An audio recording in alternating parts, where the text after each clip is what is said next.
Hello, welcome to the November 5th, 2021 Club Cubase live stream.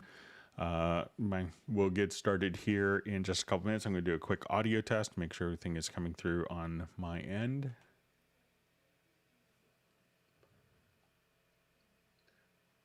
Hello, welcome to the November. All right, everything sounds fine on my monitoring computer. My name is Greg Undo. I'll be the host for the live stream today. If you have not attended a live stream before, how it works is you could ask questions in the live chat area or simply submit questions in advance to clubcubase@steinberg.de. So you could just ask your questions. When asking questions, if we could specify which version of Cubase that you're running, which operating system, and which level. So you can say I'm running Cubase Elements 11 on Mac OS. That information sometimes would be helpful. We'll try to get through all the questions chronologically as they were asked. My ability to answer the questions in kind of a real-time manner, depending on how many questions we get asked, I will probably sometimes 30 to 45 minutes behind the live questions. So if you don't get an immediate response to your question, please realize I'm probably just catching up. And so if we could try to avoid asking the same question multiple times, that would be appreciated. This kind of slows everything down when we do that. So, and just a couple people I wanted to thank. So if you wanted to take a look at topics that will be discussed in today's live stream will be indexed with timestamps and it'll be kind of pinned to the top of the comments field, so you could quickly navigate to different sections of the live stream. If you wanted to search for questions in the live stream that have been covered in previous live streams, Jan from Stockholm has set up cubaseindex.com, so we should give a special thanks to Jan for that. We have another wonderful resource that you could look for information related to Steinberg products, and that could be the Cubase Nation Discord, in addition to all of the official Steinberg channels, like in YouTube channels and stuff.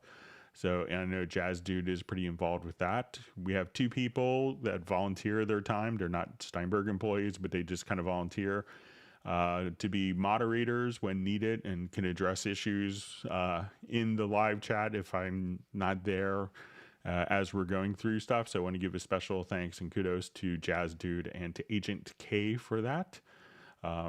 So with that, we will, I'll get my chat kind of popped out and we will get started.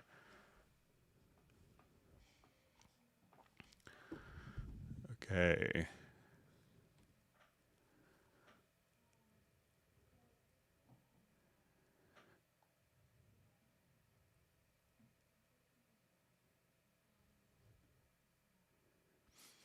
All right, so we see just Jan is sending me a happy birthday wish. So yeah, it is my birthday today, so and I'm totally fine just doing our normal 4 hours. So people have to work on their birthday too. So, but I do enjoy doing the live stream. So we'll just keep it. So we'll go through as many questions as we have, like usual.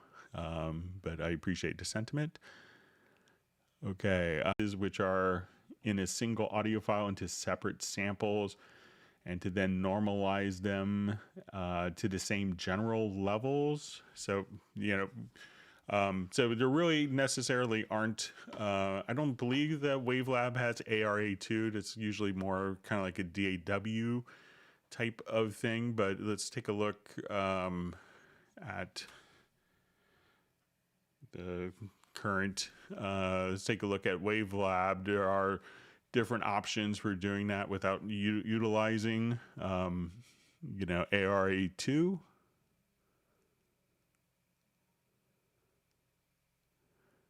So let's just take a quick look.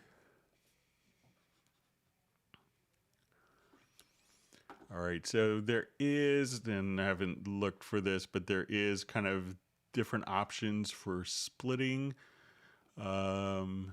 tools. So let's see if I could find it quickly. But there are like, you know, where you could split by, so let's say if we go to split clips, I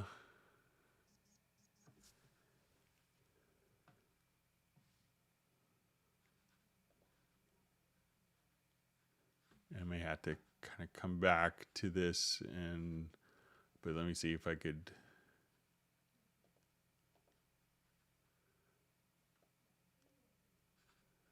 I'm pretty sure that there are like different rules that you could use to split, you know, based on time or based on.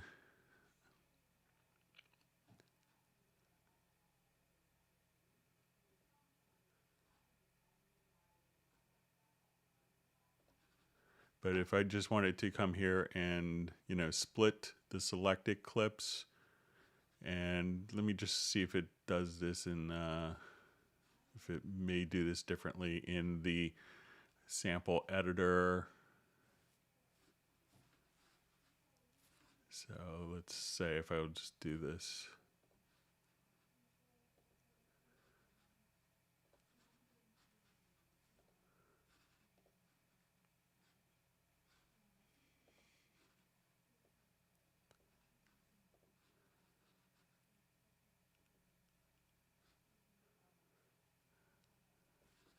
And you might have to do it like within the batch processor, but you know, in regards to taking like files that were, you know, perhaps at different levels, if you just kind of select all of your files here, you could do a meta normalizer. So let's say if it was maybe like for samples or a CD and you realize that your levels were different between it, you could use,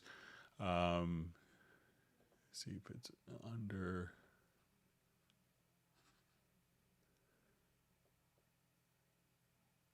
So if you just go to the process and then you could just say, let's go to the meta normalizer. And at this point, you could say you want to match the loudness of the active clip, or you could say match the loudest clip.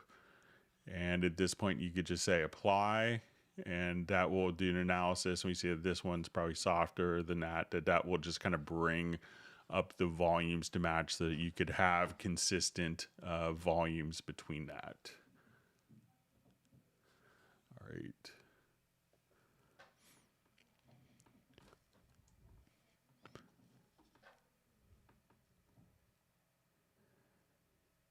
All right, so we see John Costigan from Kenosha. All right, we have Uno Memento from Finland.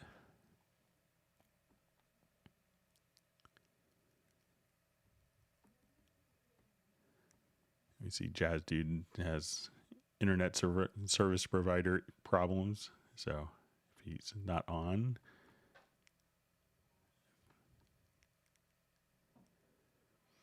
All right, great to see Mark Rabin and from Montana and Soren from Sweden.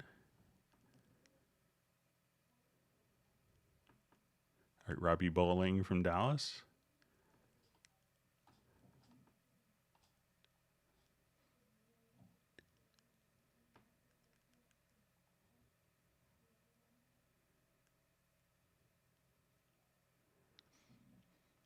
All right, so just see, so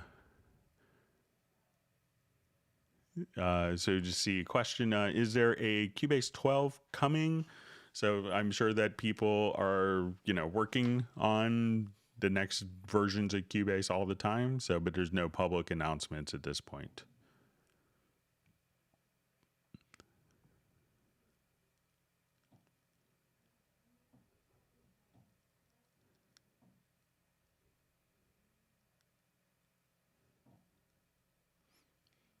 Okay, so we just see a question on Sidechain. So it says, when copying a plugin like a compressor to another channel, do you know why input settings don't copy over, i.e. a kick input? You know, so if you're doing sidechaining, and let's say if you copied that particular, you know, that signal flow is kind of going not necessarily to the plugin, but it's going to the plugin that's going to be in that particular insert.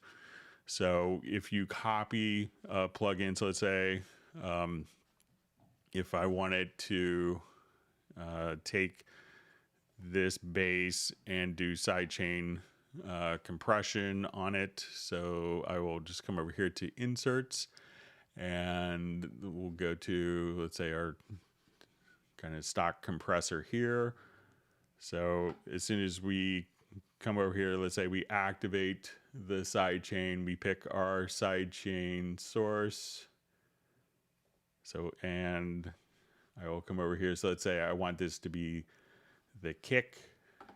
So at this point, you know, we could have the kick drum kind of feed the compressor on the bass. But if I move that compressor, you know, it's going to be that side chain is kind of feeding into this particular channel and not necessarily into the plugin.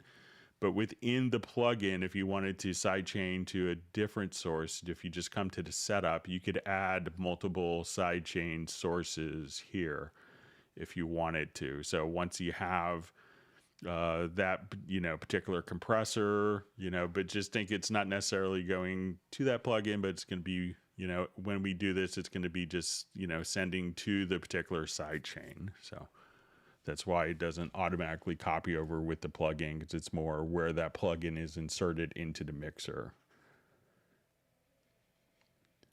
All right. Thanks everyone for their birthday wishes. All right, so we see Dan Freeman from Atlanta. Thanks for joining us.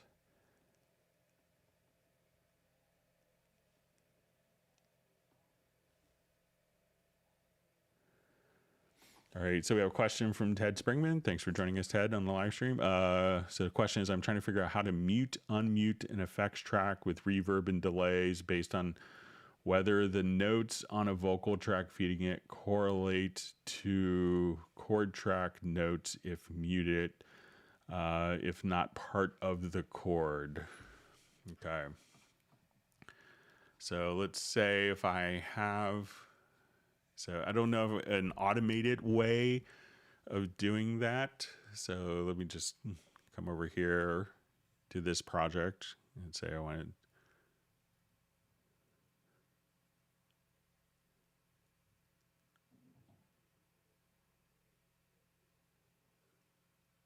get this project loaded up, and we'll, okay, so I'm going to generate the chord track from the piano part here. So I'm going to go to my project. Let's go to the project menu, and we'll create chord symbols based on this particular note. So if we want to, so how to mute and unmute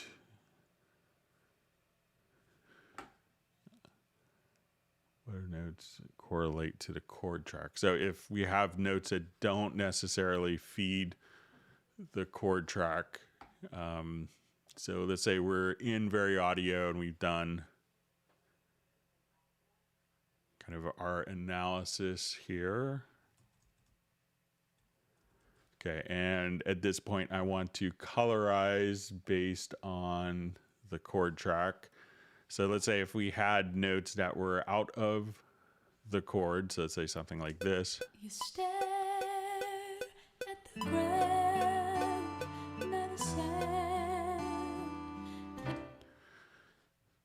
So I think once we're here, I mean, we could kind of toggle, you know, so while we could recognize the particular notes that are going to be out of the key, you might, like, let's say if we just kind of go to the particular segment here, we could, let's say if I, let's see if I could just process directly from here. So as soon as if I switch between the Very Audio and the processes here, I could probably just take this selection, and then, you know, from here we could say add a plugin. So at this point I just wanted to have this process with a delay or not. So we could choose to kind of process it, but there's no real way to,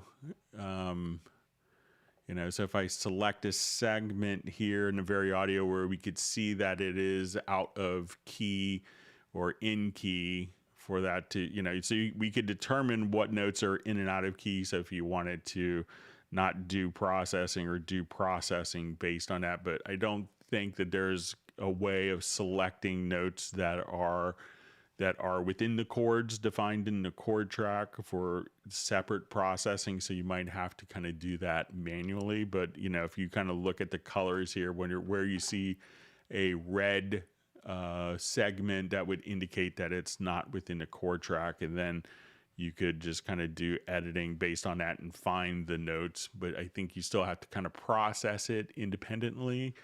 So, but I don't know of a way to cleverly say, don't put effects on any notes that are out of the chord. So, all right, wonderful to see Shane Adams in Nashville. And his question is, can you copy and paste MIDI velocity? So if we have, let's say I'll just quickly add an instrument track here. So it's not necessarily copy and paste for, because the velocity is going to be set up for, particular, like part of the note message. But there is a way, Shane, that we could come here, and glad that you could join the live stream today. Shane's a wonderful educator, songwriter, all around great guy, and based in Nashville. So let's say if I have,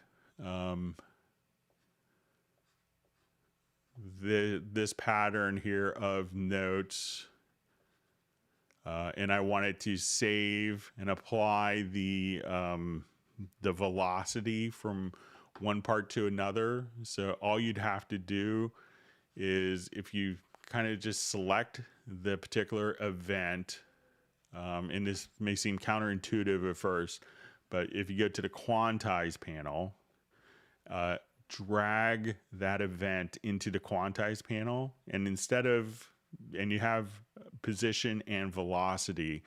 So instead of having this be 100% for position and 0% for velocity, I'm going to just do the complete opposite. So, and now we could save this as a preset. So let's say I come back over here and I have everything totally maxed out, and at this point I want to apply this particular that velocity change. So now I could just come over here and quantize, and we're not quantizing the position, but we're going to basically apply the velocity from that preset. So you could just kind of hit Q, and then your velocities, that pattern will be there. So once you go to the quantize panel, drag the event over, and then just set the position to 0% and the velocity to 100%, and then you could copy the velocity over.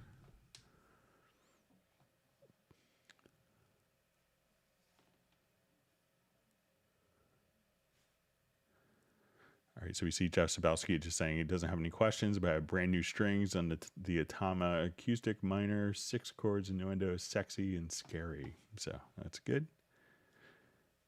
All right, we see Sable Winters is on the live stream. Thanks for joining us. All right, we have Jason Sykes from South Shields, England.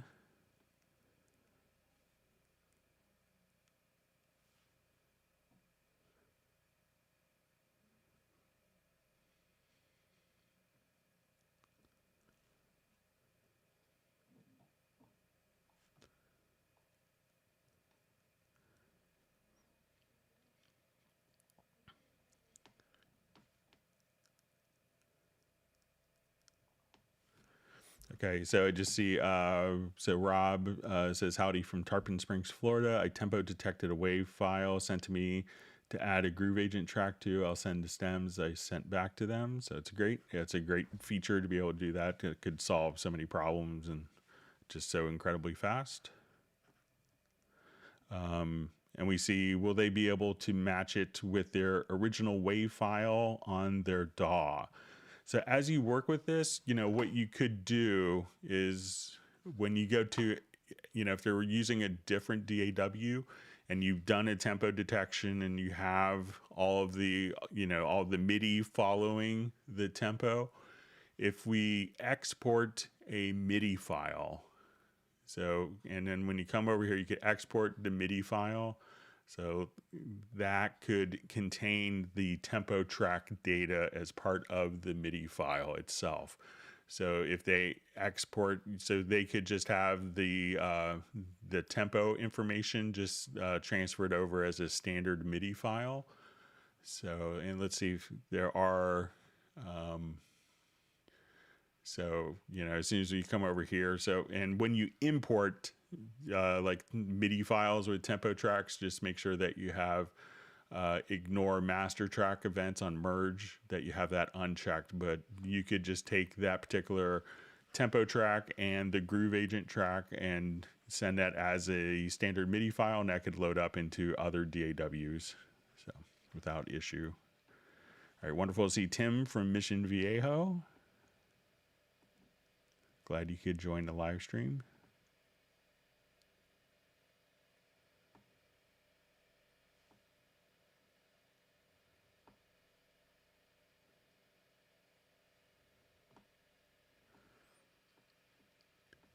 All right, reading through comments.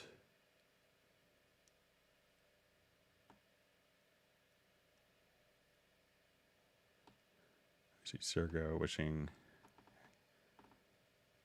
happy birthday from Russia. Thank you for that.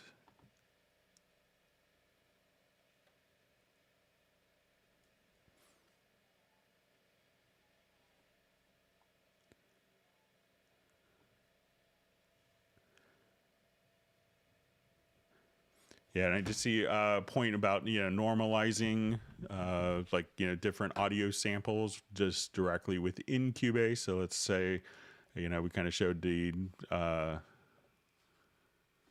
normalizing inside of WaveLab with the meta normalizer, but you could do similar things. So let's say if I come here,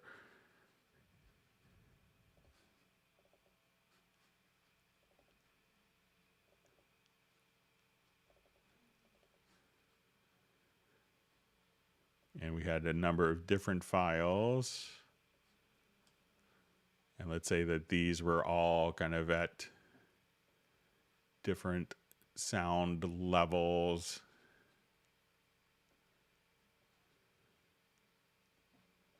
Some louder or softer than others. So let's say if I wanted to make these 4 files kind of be consistent, I could select them, go to the audio to processes, and then we could just say normalize. At this point, you could say, I want these to normalize to, to be -6 dB volume. So, you could do stuff like that as well. So when we come over here, that'll be our pre-gain volume. But, you could just kind of select different audio files and normalize so that they're all consistent directly here within the actual loudness normalizer. So let me just, so that's another method of doing it. All right.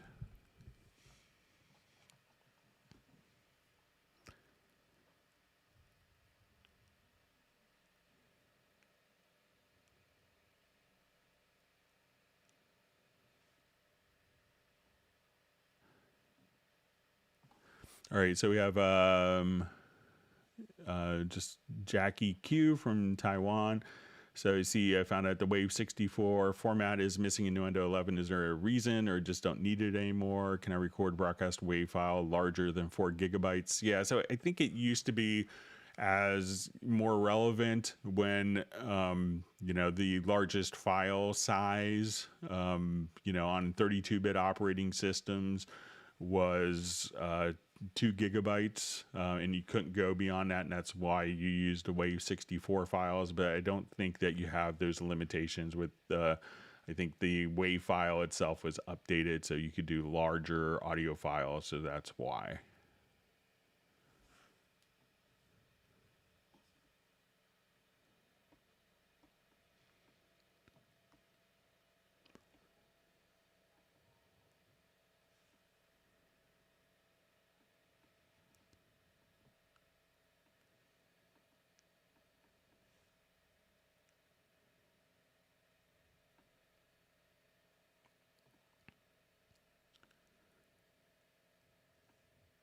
All right, so we see Graham Witcher on the live stream. So glad you could join us for a little bit.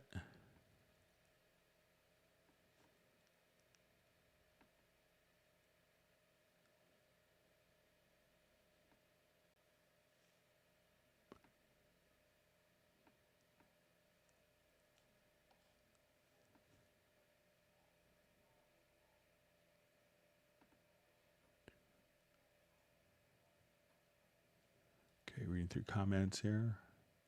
So we see some discussion of ARA2 and kind of what it is. So ARA2 is really just kind of for two different editing environments. Like sometimes you may have just an audio editor that does very specific things, like Spectral Layers Pro is a great example of that. So it allows you to kind of communicate and send the audio edits back and forth between the two different programs. So, but as Jazz Dude had mentioned, if you're doing stuff like normalizing, you could do that, directly inside of Cubase very easily as well, or Nuendo.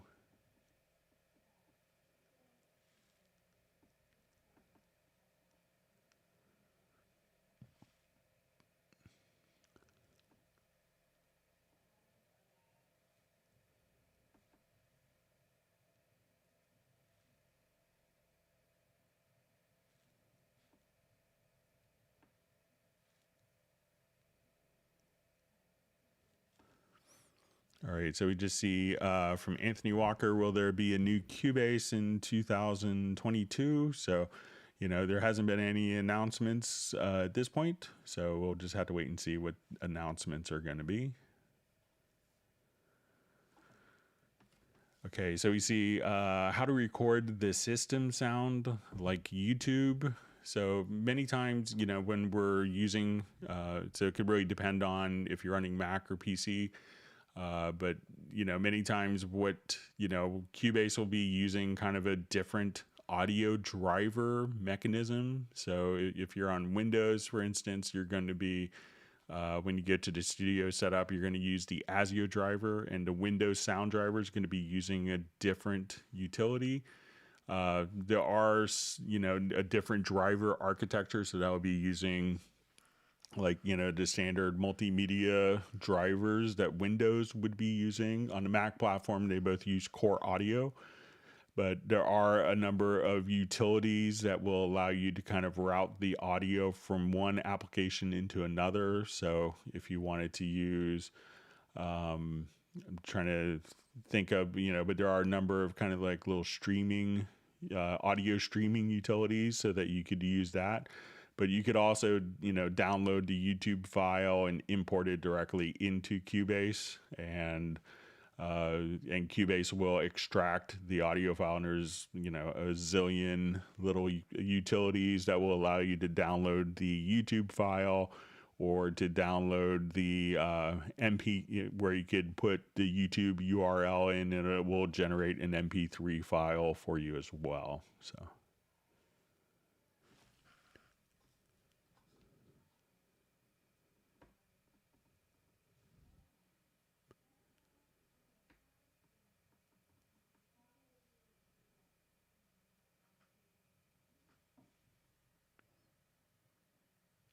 All right, so we see Anthony Walker checking in from Detroit.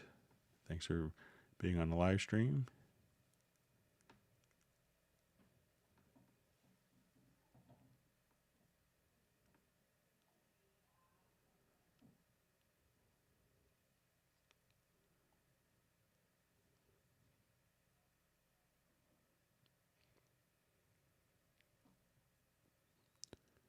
You see Graham Witcher just saying select audio files and normalize. Wow, I never knew that. So it's always a great little tool to use.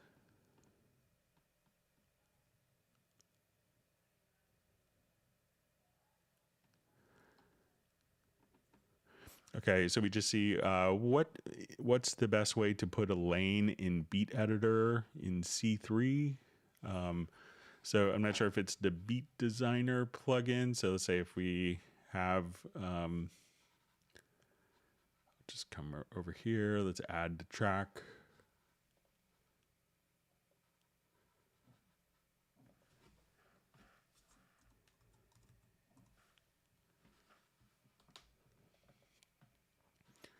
Okay, so let's say if I, have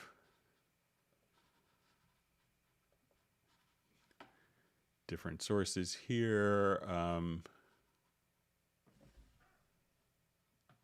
just go to different project to show this very quickly.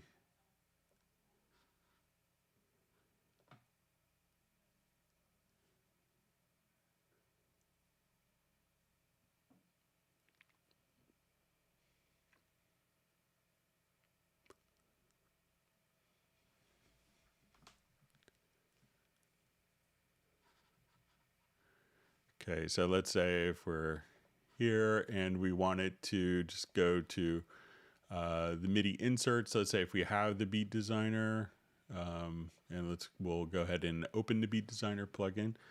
So if you wanted to if you click here, you could see kind of all of the different MIDI notes. So you could just say, okay, I want it to be C3, and then you could, paint in the MIDI notes directly there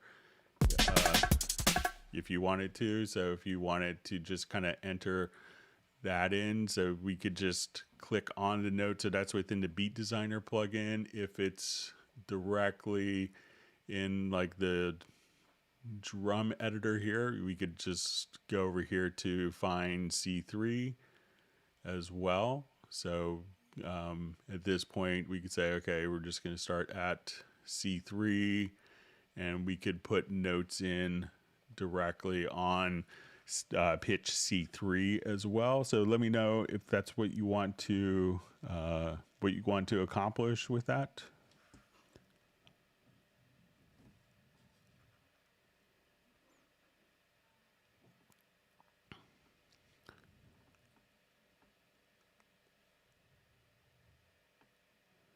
Okay, reading through comments.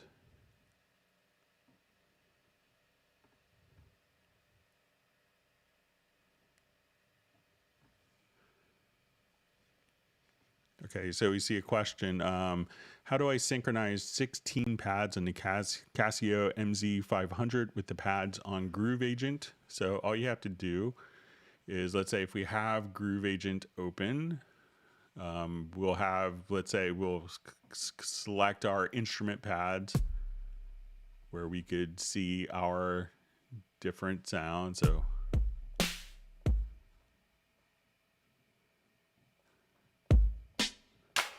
So you see this little mapping icon. This looks like a drumstick hitting a drum. Turn that on. And then all you have to do is, you could say edit learn trigger note, and then hit the pad on your controller, and that will, I'll just move some of my keys off my controller here. And so as soon as I hit the pad, that will automatically, go through and just select and, trigger the pads here. So I could just say, okay. So just click on this, and then you want to, then once that is enabled, just say edit learn trigger note.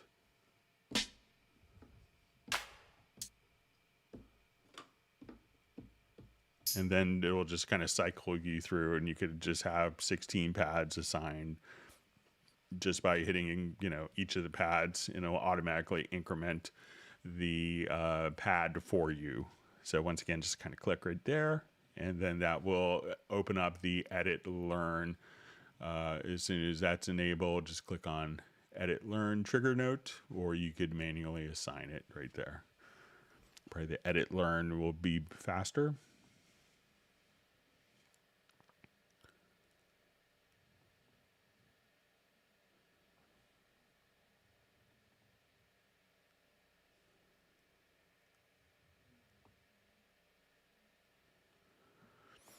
Okay, so we have a question. Are there ways I can add documentation to a track attached to a particular timestamp? So within the track itself, there will be a track notepad. So and let me just I'm just going to reread this. So you can add documentation to a track attached to a particular timestamp. So, you know, if the track has its timestamp already, that will kind of be embedded. We could come over here and see the timestamp. So if we go to media to open the pool window, we could see the origin time. So as soon as we kind of scroll over here, we'll see the origin time for the particular files here. If we move a particular file, so let's say if I grab this and I move this file, so now it's not starting at, and we'll look at this in the pool window. So we'll say, okay, so we have this particular file and we look at its origin time. So let's say I move it. All you have to do is go to audio, and then you could then choose to update the origin for files that will be moved. But you could also have a notepad and you could type in notes for the particular track here. So if you wanted to put in, you know, this starts at, you know, 1 second, 15 frames or whatever, you could have that as notes. But if you could let me know if there's particular things that you want in the documentation, that would be helpful.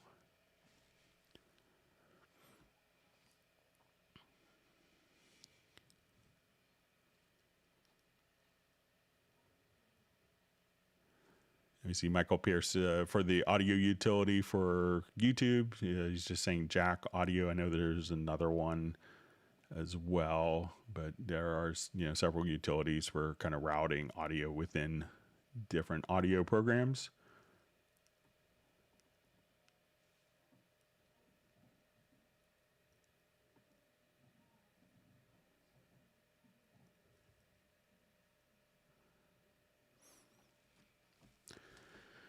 Okay, so we see I would be interested in workflow recommendations for keeping a composition notebook. So I'm not sure if the composition notebook is like just having different, you know, compositions readily available, you know, so if you kind of, you know, I know many composers may just kind of start off and, you know, noodle around and will capture a theme and save that particular theme as a project. And maybe there are multiple projects open simultaneously, and you want to take like a theme from project A, a theme from project B, and migrate it with the theme from project E. So if that's the case, one of the things that you could do, if you have your like different motifs or musical ideas broken into different projects, and you now are worried about kind of merging all those projects, one of the things you could do is obviously, you know, drag and drop files from one project to another. But probably a more sophisticated approach is just to say, I want to import tracks from project. So at this point, I can say, I want it to take this project here, and we'll select the project. And at this point, I could say, let's select all of the tracks. And now I could merge those particular aspects of that one project into other projects. So if you could, if that makes sense, you know, you could try the import selected tracks from project, and then you could, you know, easily migrate different parts of projects together. All right. Thank you for the birthday wishes, Sable. Appreciate it. Okay, so we see how can I use and record filter effects like cutoff and resonance on a WAV file or a group of WAV files in Cubase. Okay, so let's jump back to this particular project.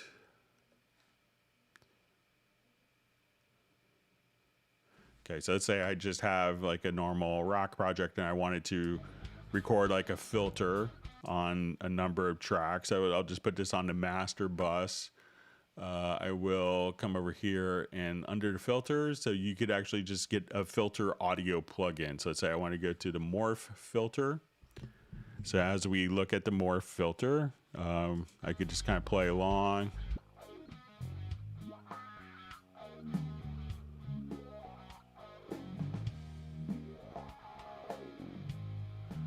So you could do that now if you wanted this to, you know, be controlled, like through a MIDI controller. I could come over here and I'll select, like, you know, the channel that I put this in, and we could enable quick control. So, and what I want to do is just to click on learn,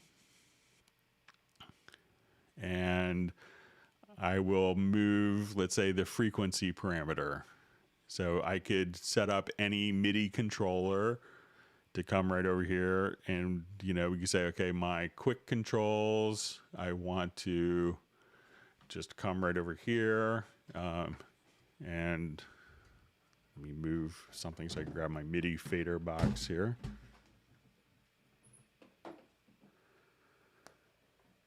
So I just want to learn this particular controller. All right, so now when I go to this, we could have, so again, I'll just click on learn. So our frequency is now controlled from our MIDI fader. So as I play, and we could just automate this as well.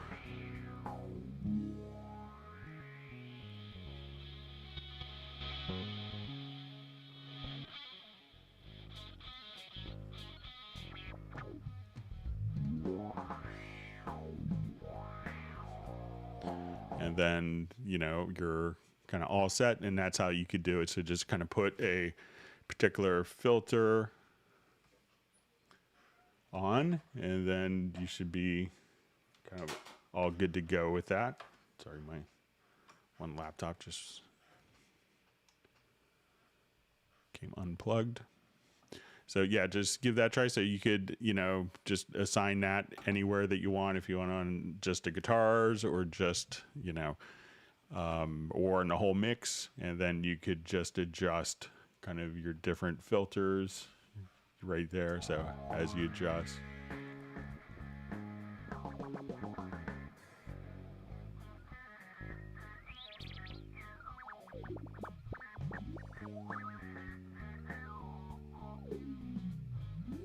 And you could assign different LFOs to that if you wanted to as well.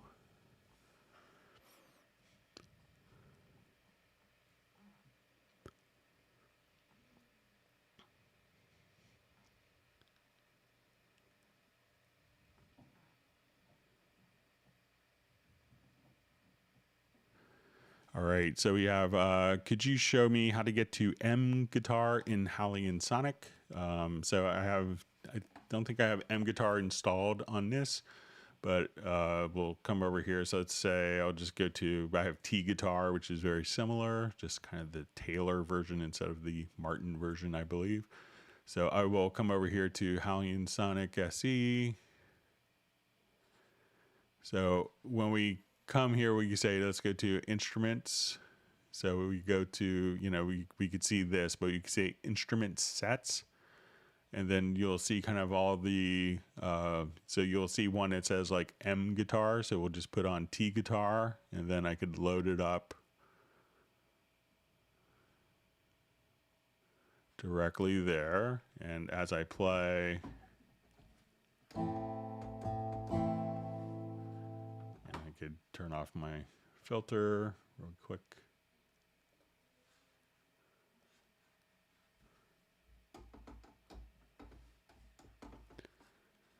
So as we select the event here, I could play the chords.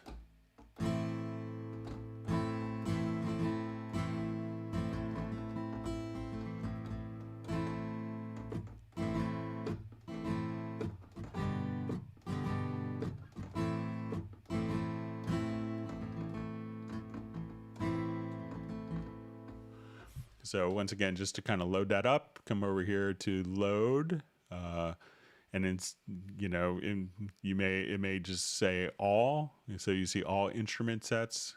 Just kind of switch right over here and find your M guitar and load that up, and then double click, and then that will load up all the samples for that particular instrument.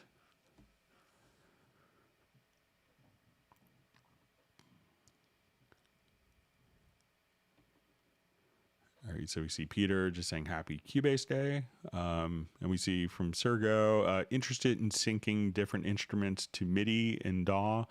Cubase, can you give a couple tips on this, Greg? So if the instruments will kind of synchronize to MIDI timecode or MIDI clock, all we have to do is go to the studio menu, let's go to the transport menu, and we'll go to project synchronization setup. So at this point, you may have to just send MIDI clock. So if it's like, you know, to an external drum machine or synthesizer with its own sequencer, you want to just send out either MIDI clock or MIDI timecode if it follows MIDI timecode. And at that point, wherever those particular instruments are being connected to, and then I think once you do that, you need to maybe activate the project sync. You may not have to do this, but let's say you'll see external sync, and then enable that. If you don't see that, just go to the transport into the settings cogwheel, and then you'll see like this little icon appear, and that will be external sync. And then when you hit play in Cubase, it's going to send out MIDI clock or MIDI timecode to your particular devices to sync them up.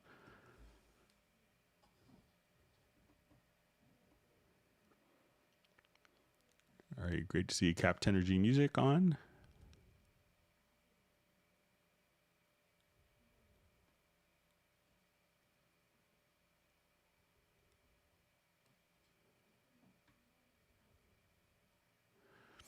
So we just see, is Cubase 11.5 coming or not? So, you know, we can, you know, always be assured that, you know, there will always be future versions of Cubase, and the teams are working very hard on it. So it just hasn't been, no future versions have been publicly announced. So.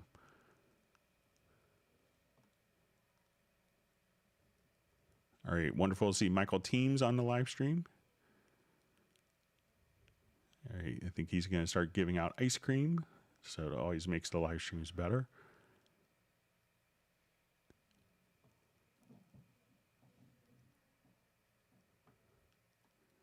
All right, we see the wonderful Fred Corey on the live stream, and thanks for the birthday wish, Fred.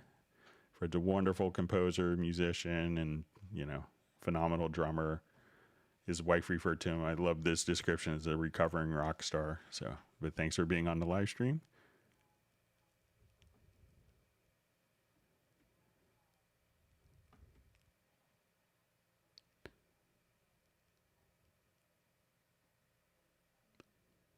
All right, so we see Brianna in Youngtown.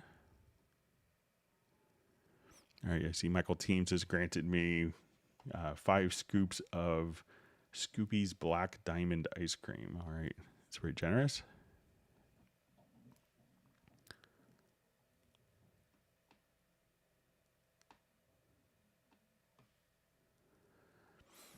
All right, so I just see a question. I have eDrum Roland TD30K on CC04. It sends the position of the foot switch hi-hat, but there's no way to tell Groove Agent about that. I have to choose if open or close, and not depending feel.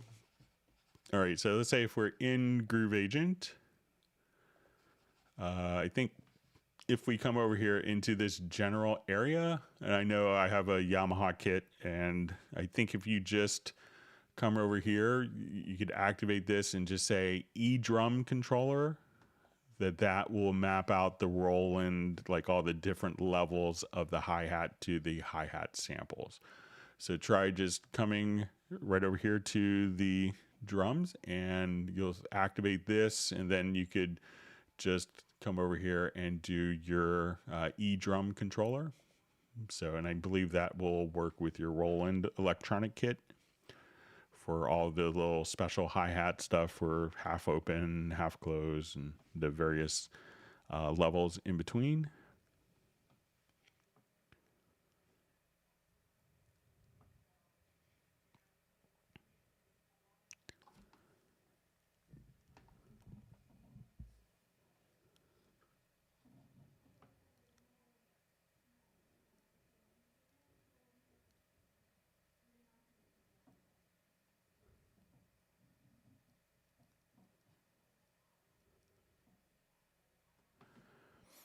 Okay, so we see from Soren, Greg, the audio menu statistics show DC offset. I'm a bit puzzled. What is DC offset? How bad is it? Should you completely eliminate DC offset?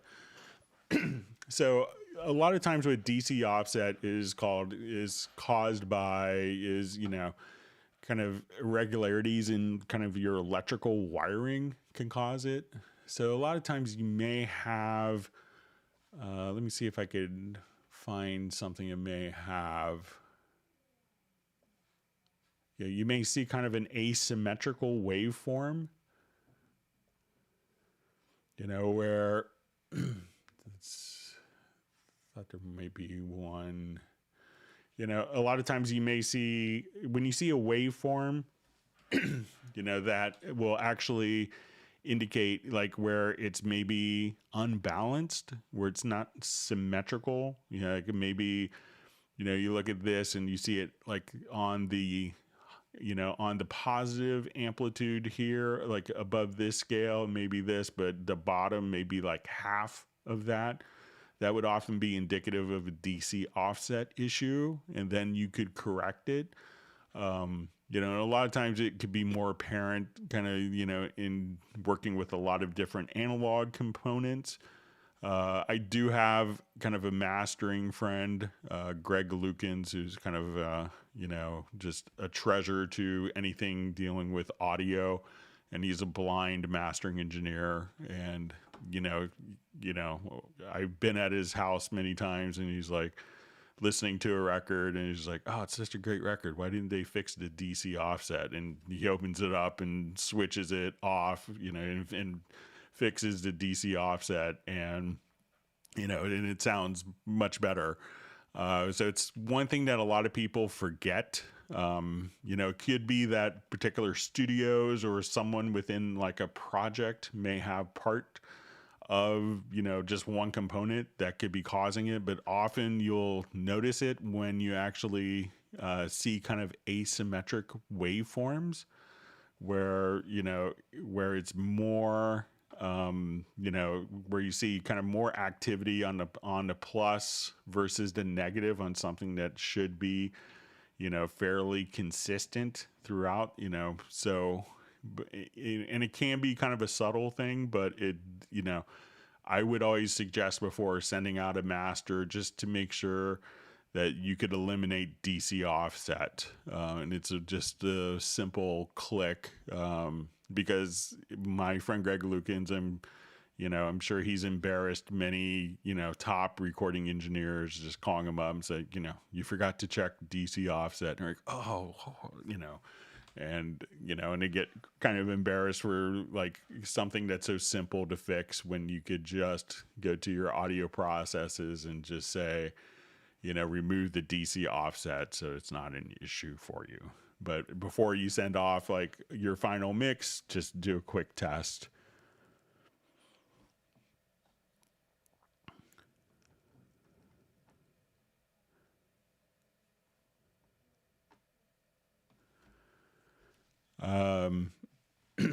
So you just see, so from Michael's, can I use a source control software of any kind with Cubase, a Subversion? So I think in Nuendo, we're going to have, so I don't know any that kind of works like totally integrated with Cubase. I imagine that there are some utilities that could, automatically kind of keep, particular, version history. If you go into Nuendo, I'll show you what Nuendo has real quick.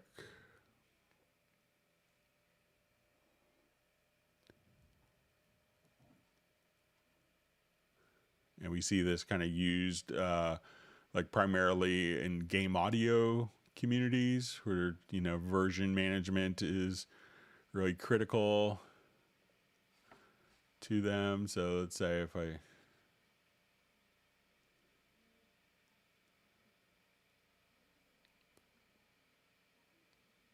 get this loaded here.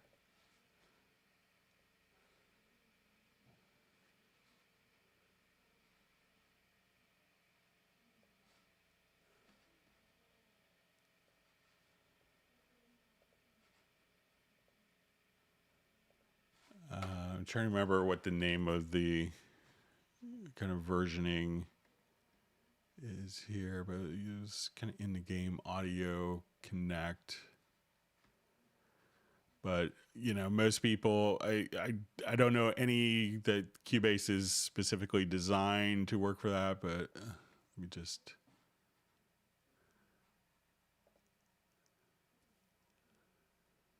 So so Nuendo can use Perforce, but it's not an option in Cubase directly integrated. But if you use Perforce, you know, and you know, Nuendo can have support for that.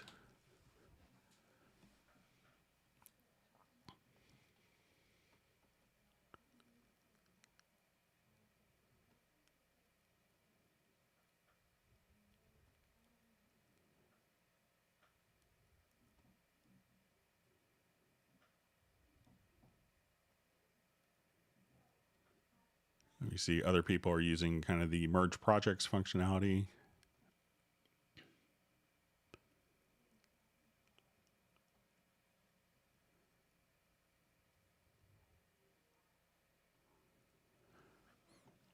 Okay, so just see, I'm not sure if from Sergo, just saying I cannot sync the pads of the suggested rhythm patterns in the same way.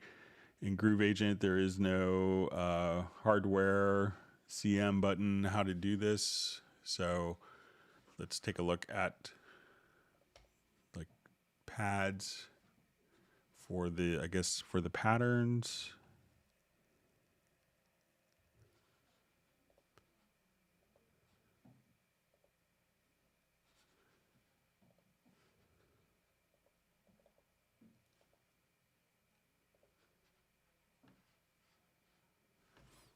Okay, so let's see if we could.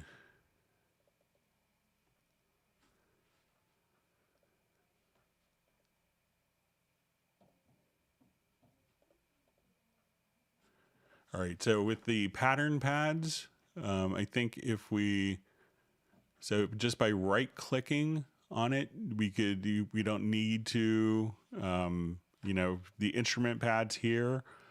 So when we right click, we can't edit, rename, but once you're in the pattern pads, all you have to do is right click on the pattern pads, and then you could assign the notes right there or learn the trigger notes.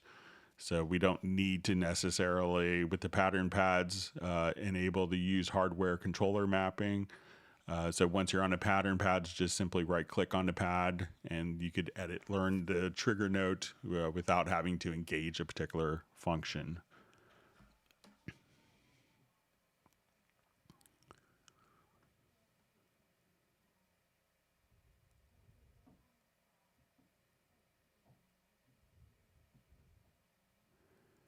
Seeing Cubase Junkie just saying M guitar and T guitar is the greatest of all time. I recommend it to anyone who loves guitars. And we see that, yeah, the T guitar is the VST of the month on the website, so I think there's a special promotion.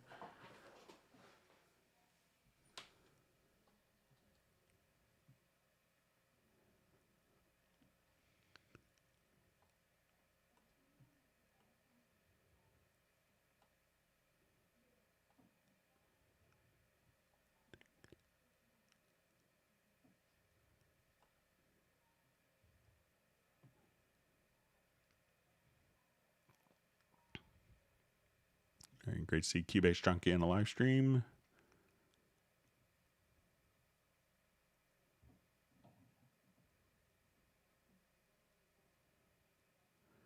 All right, we see Jeff Sabelski is proud to be number 34 on hitting the like button. So if you do learn a new tip or trick, please feel free to hit the like button.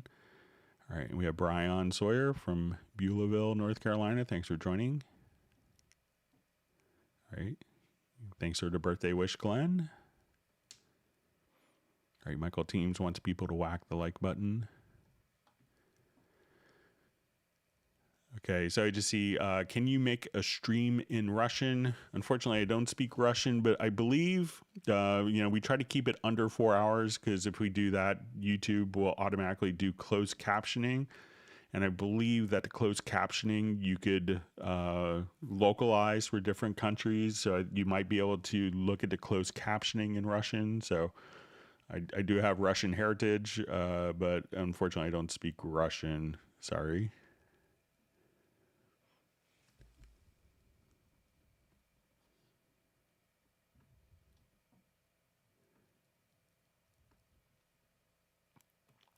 Thanks, Cedric, for the birthday wish.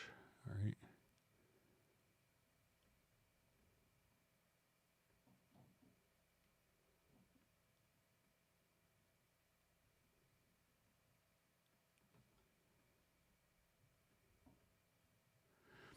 All right, so I just see Graham just saying, what are we going to do for Christmas? Can we have a Cubase Christmas party live stream? So that's how kind of our monthly end of the month Zoom meetup started. We did it kind of like a Christmas thing, so we could do kind of an extended like Christmas get together Zoom meetup. So, but thanks for the thoughts.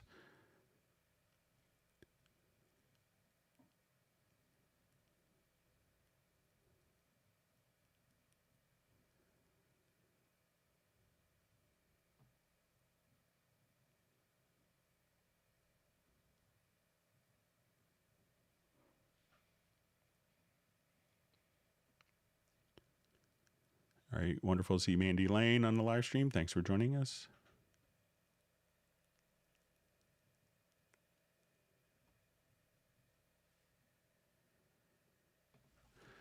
So we see, hi Greg, any plans for Cubase to have a system to offload DPS processing to another computer so we could have another computer hosting plugins? I think other programs are doing it. So, we can, a lot of people use like, VE Pro as a host on another computer.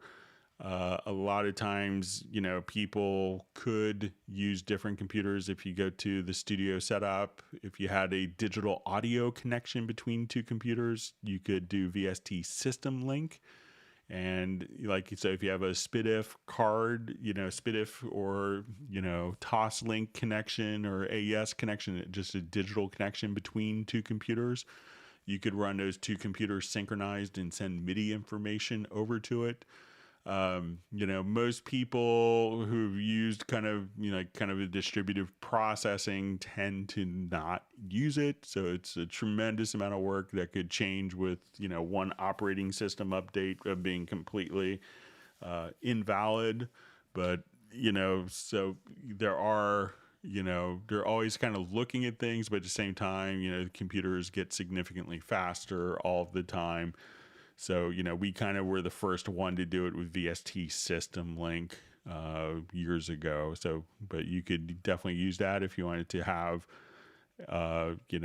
your VST instruments on one computer and transmit audio back and forth. A lot of people use it also for having video play on one computer and having sample accurate synchronization between the main project as well.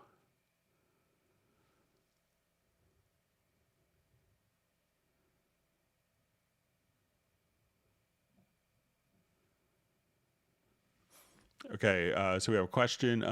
Can you expound upon the project root key dropdown or root key designation of various clips you might import, record, play, whether you have to choose just one root key per project? So I think that you could choose, let me just go to a different project, that it's that if you wanted to choose a different root key, that you could use the, so the project root key as you work on it. Let me just come over here to some of the, I'll just revert this. So some of the content will allow you to, will have a root key designation like for MIDI loops. So often you may see, let's see if we,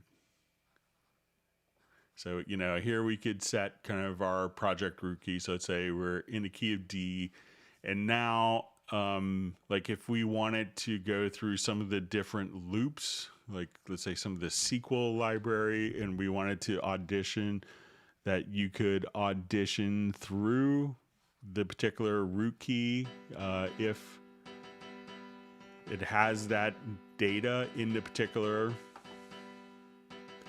file. But the root key, I believe, also will kind of work in conjunction. So if you wanted to kind of modulate within the song, that if you come over here and go to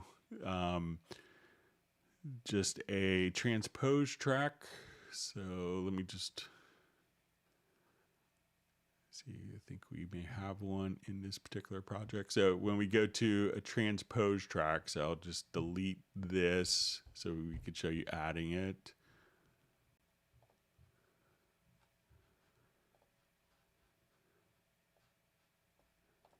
So if we go to add a track, we could add a transpose track. And then in the transpose track, here's where you can say, okay, I wanted to modulate up, from D major up to E major, and then back to D major here. So that the project root key will work with that. But it's kind of intended primarily for some of the different MIDI loops where you could audition through the defined root key. So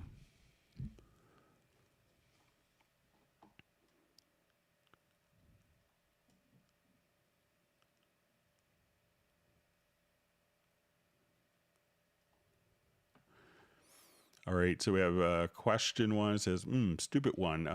There's a question. I just opened my MIDI open in place editor. How to close it? So let's say if we have the MIDI in place editor. So if I just want to take,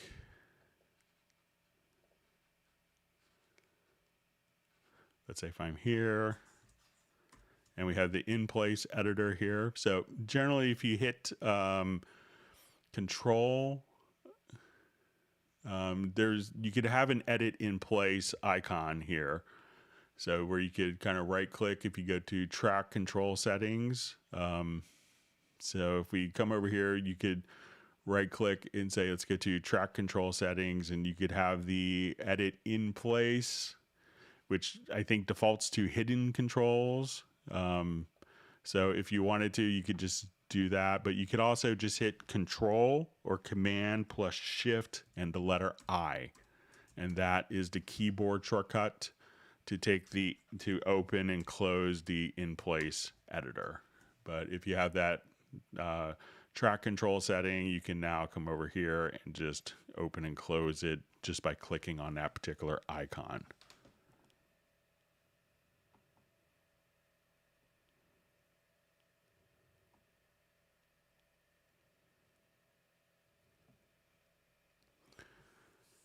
Okay, so I just see from Alter Ego, hello Greg, I'm having trouble exporting from Cubase to WaveLab. I do not see the export to WaveLab tab using Cubase 11.04 and WaveLab 10.04. How do I do this? So if we want to do like an individual file, there's two ways. So I'll show you just kind of if I wanted to take just an individual file, if you go to audio and just say edit in WaveLab, I'll just find,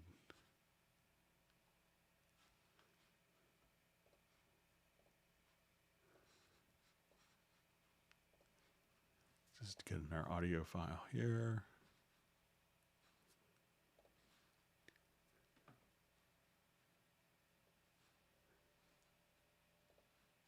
Just take out a musical mode, sorry. So at this point, I could take this particular audio file and it will open it in WaveLab for editing. And then you could just kind of click on the, update in Cubase. So once you're, so let's say at this point, if I did editing,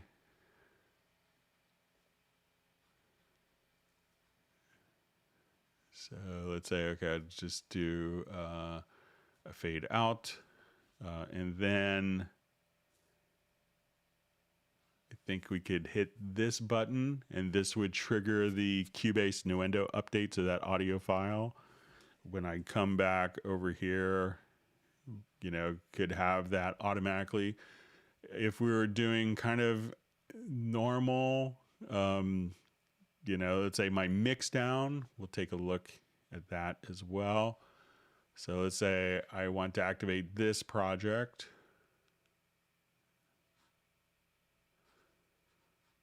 And let's say I want to do my mix down file.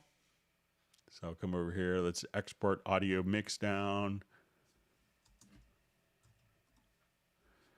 And then after export, we'll say open in WaveLab Pro 11, right here under the after export. So I'll do my export audio. It's going to export this particular file.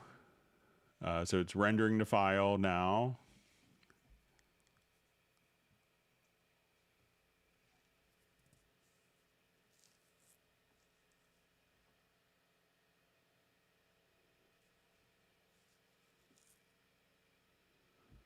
And now when I do that, the file is now open inside of WaveLab right there. So that's our mixdown file. So, those are kind of two ways to do it. So, but let me know but I don't see necessarily like the export to WaveLab tab. So, but let me know if that's kind of what you want it to do. But again, it would just be in the export menu. You would just come over here and we see the after export. There's where you could say, go to WaveLab.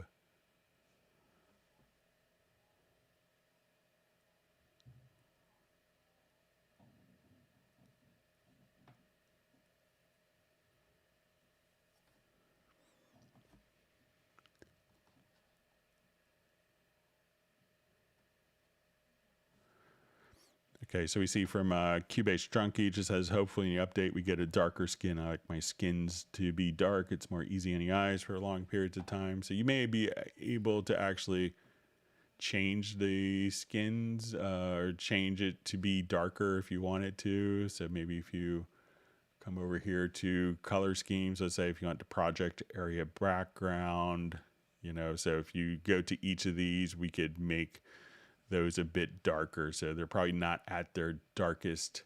So if you just kind of double click here, you could get, more dark if you need to.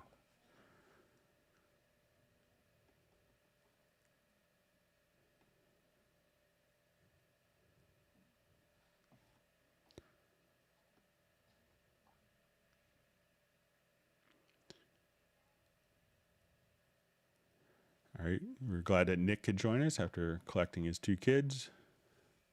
Thanks for being a part of the live stream.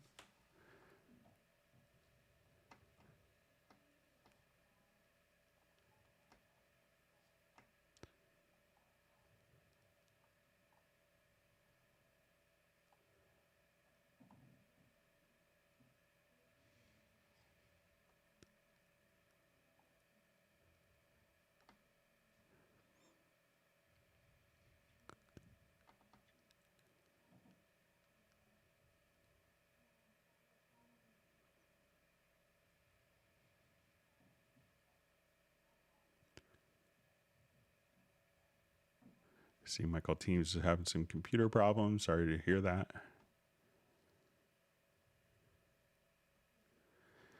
So we're just saying from Cubase Junkie, Cubase is beautiful. Now imagine how it would look with the same color skin as Groove Agent. So I'll just open up Groove Agent again, but I think this might be. So, you know, you could probably just work on, check again in the preferences where you could say, so project area background. So there you could get it to be very similar to Groove Agent if you want. So you can go darker.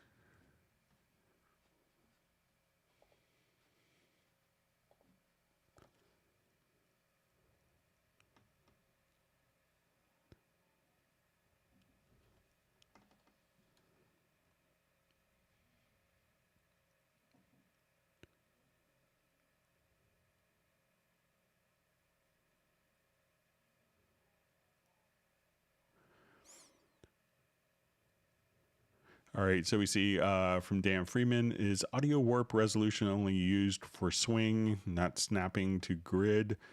Does a lower, so you could use it for snapping to the grid as well. So let's say if I'm here, all right, and I have this, and let's say I have my hit points kind of figured out here, and I want to create warp markers.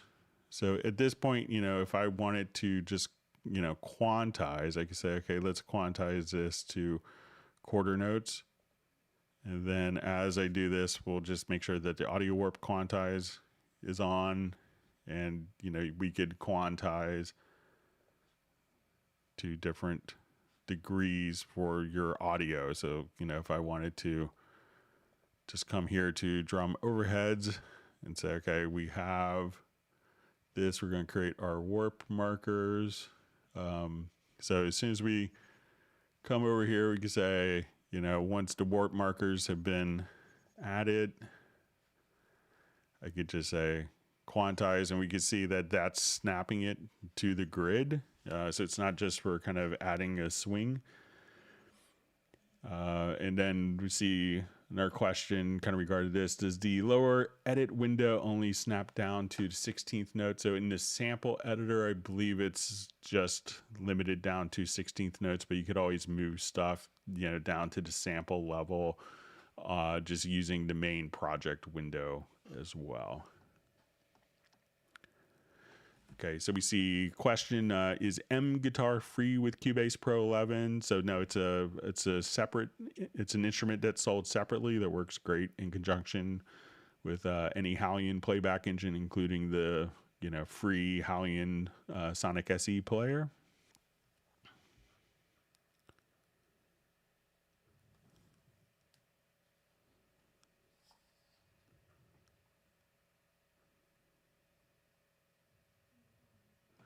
See, Sergo's just saying everything turned out to be easier than I thought, so that's always good.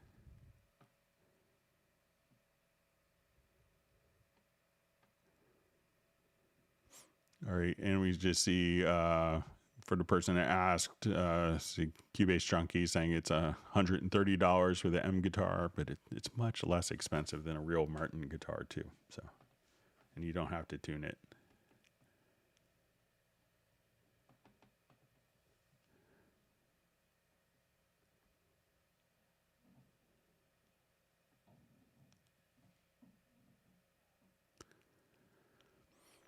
All right, so we see from Kush, just wish me a happy birthday from San Diego. Thank you so much.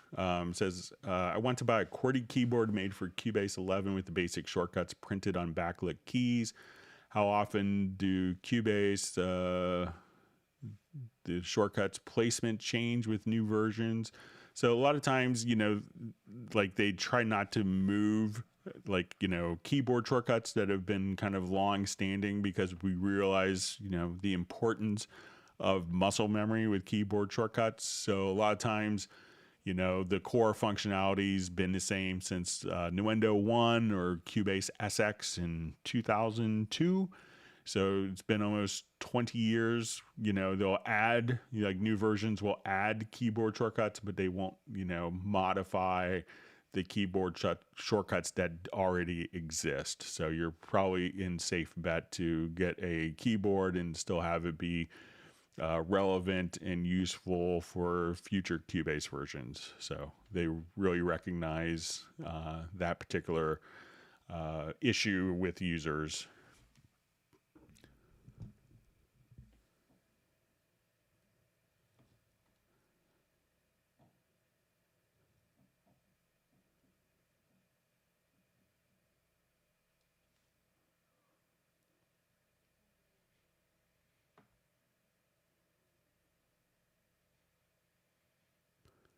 Thanks for the birthday wish, Nick. And from Music Group. And Cubase Chunky. Okay. All right. So we have a question. Can you transfer Cubase sessions to Cubasis? So what a lot of people will do is kind of create almost like stem audio files that are kind of all equal length files. And then you could load up WAV files into Cubasis to playback projects. So if you wanted to have a Cubase, you know, kind of a, you know, a way of playing your Cubase projects, like for live performance, where you don't have to do a lot of editing, you could load up, you know, different audio files, but it's really kind of intended to take your Cubasis projects and, you know, import those in. But, you know, you can just kind of create stems, you know, and, you know, this will be drums and bass and keys as WAV files, export those, and then import those into Cubasis quite easily, but not a direct import.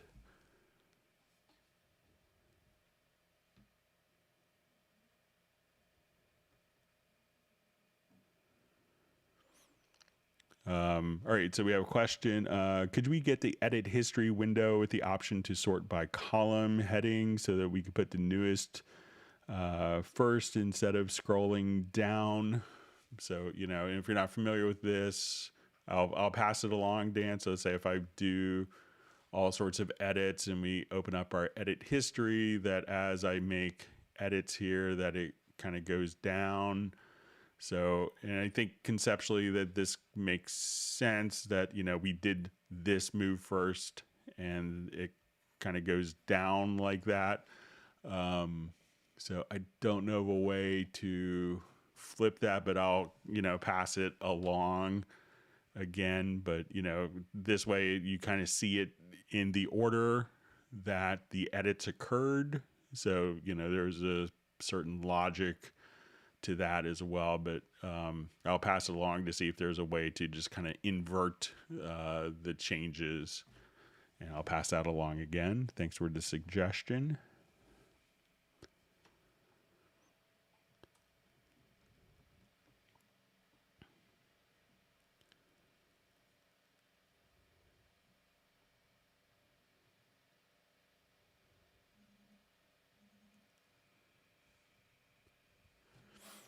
All right, so we have question. I really want to get into surround and Dolby Atmos specifically. Do I need to upgrade to Nuendo? Never used before, or can I do this in Cubase? So Cubase will allow you to do, you know, Cubase will allow you to do 5.1 and ambisonics, but the Nuendo is the tool right now for working with Dolby Atmos. So if you wanted to do Dolby Atmos, you know, really kind of check out Nuendo for that.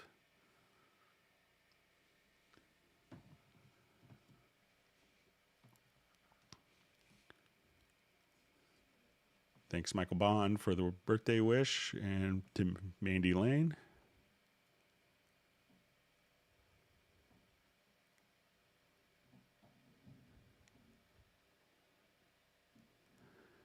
All right, so we see, is there a tutorial on how to comp vocals quickly and efficiently? So there is, if you go to, I think I did one in the Cubase Q&A series, but we could show you as well here. So let me just open up a project. It won't be vocals, but it'll be bass, but you'll get the same kind of concepts.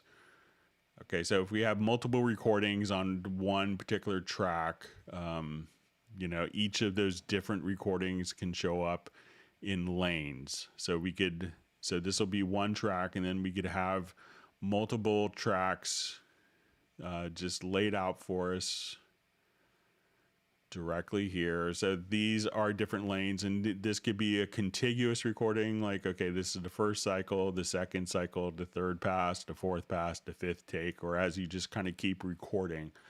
So once we open up the lane view, we can click right here and grab the hand tool, and we could think of this as the comping tool. So whatever is selected, I could just say, okay, we're going to go between, you know, take 2, take 3. So we could audition our different takes.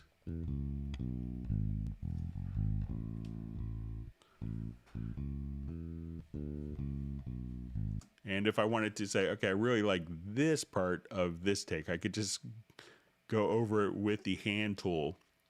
And instead of having to manually mute all the other parts, that can select that particular range that we select right here on a given take. So, and we could now just have very seamless edits and say, okay, I like this. And if I wanted to audition, you could hold down Control or Command and listen to the different takes right there.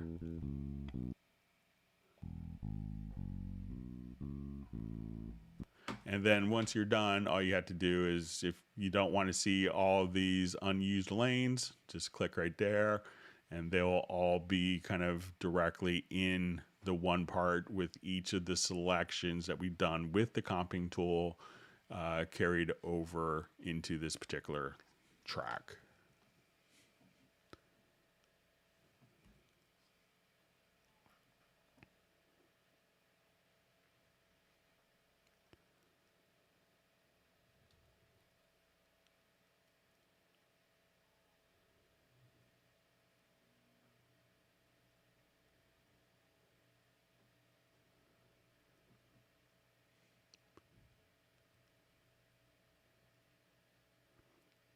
So I just see from Anthony just saying, I've been using a Cubase theme in Reaper for so long while I wait for the update. So you could do a Cubase theme in Cubase too. That works very well.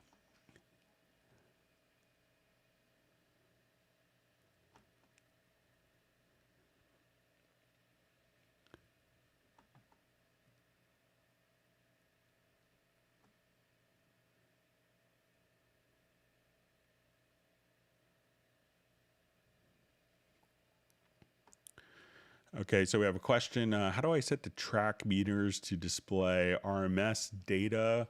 So, you know, it's not necessarily RMS metering. So, you know, this would be like the typical peak metering. But if you wanted to kind of get a sense, if you go to like the global meter settings, you know, you could choose to kind of hold peaks there, but you know, where we have, you know, more of the metering options are, you know, when we look at excuse me, when we look at, you know, here we could just choose you know, what metering scales that you want to work with, but these would always be more peak versus kind of RMS for the channel meters.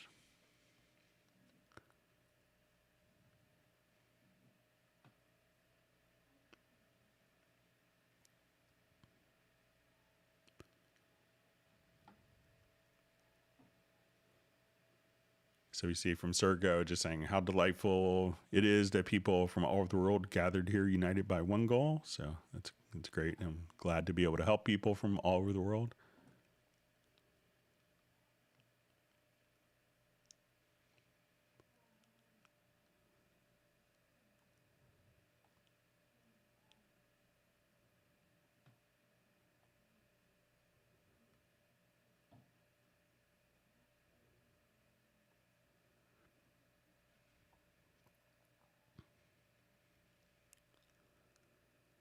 Okay, so we see from Alter Ego saying that's exactly what I was looking for. Thank you, Greg. You're welcome. All right, we see Michael Pierce, I think, is going to be taking off to do his tutoring.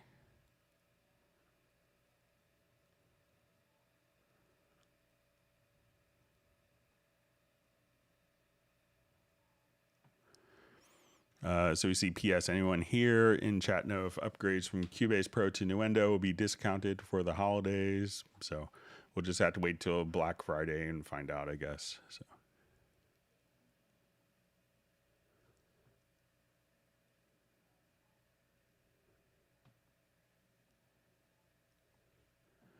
All right, so we see Steve McAndrew just saying hi from Greece and just thanking us for these excellent knowledge base articles that you give us via the streams that help broaden our skills with Cubase. That's great. Just want everyone to be able to use the tools that they have better.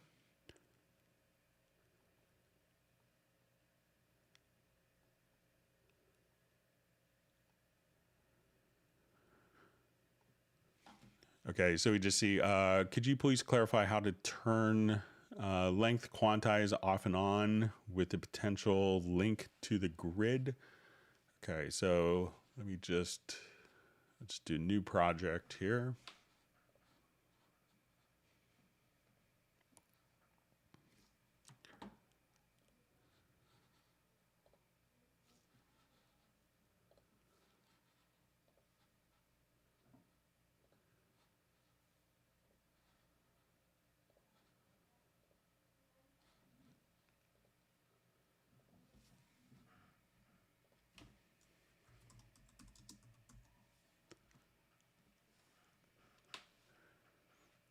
Okay.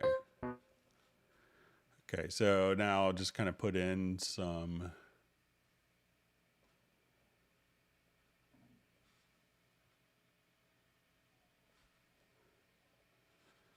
notes here quickly.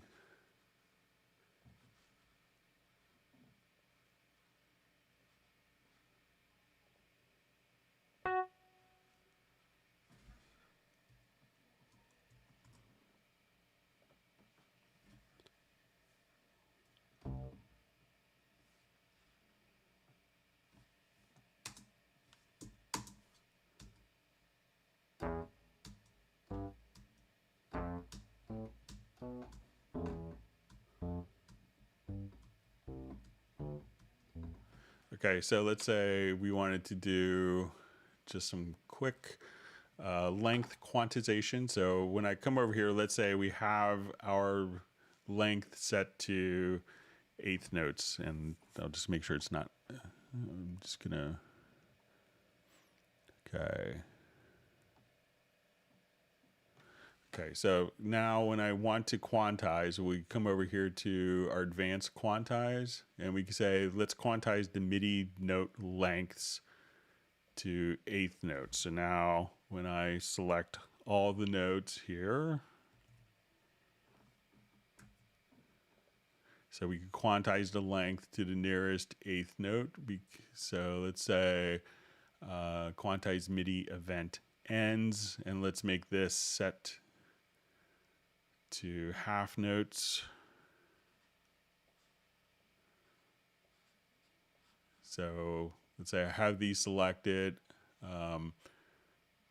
So we go to quantize MIDI event lengths, let's say to half notes. Now each of those will be done to half notes. And let's say we want to quantize I'll select all the notes here. And again, I'll just say, let's quantize the MIDI event ends. So, you could just have that as well. So it's really, as soon as you have the event selected, you could just come over here and you could trigger these from different keyboard shortcuts. So at that point, if we see that this note, is ever so slightly off, we could, just, so let's say if these two notes here, like this one, I'll just take my snap off. and these are not quite lasting.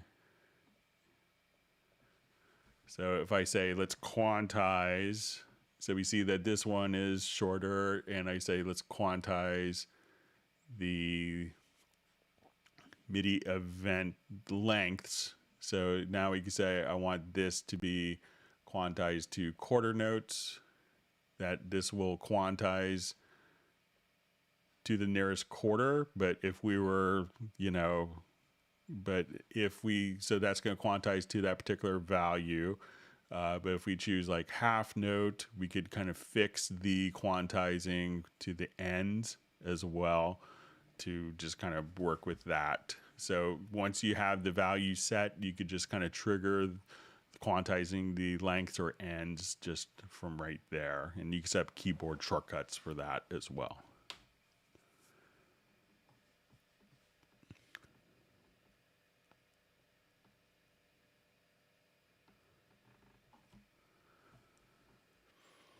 All right, so you see, hello Greg, I saw other DAWs allows to load presets into the Antares Autotune Pro 9. I tried with Cubase 10, but was not able. Is there any way? Thank you. So I don't have Autotune 9 on this computer, but most of the time, depending on the plugin company, so when, as you go to open up a particular plugin, let me just keep opening wrong plugin again.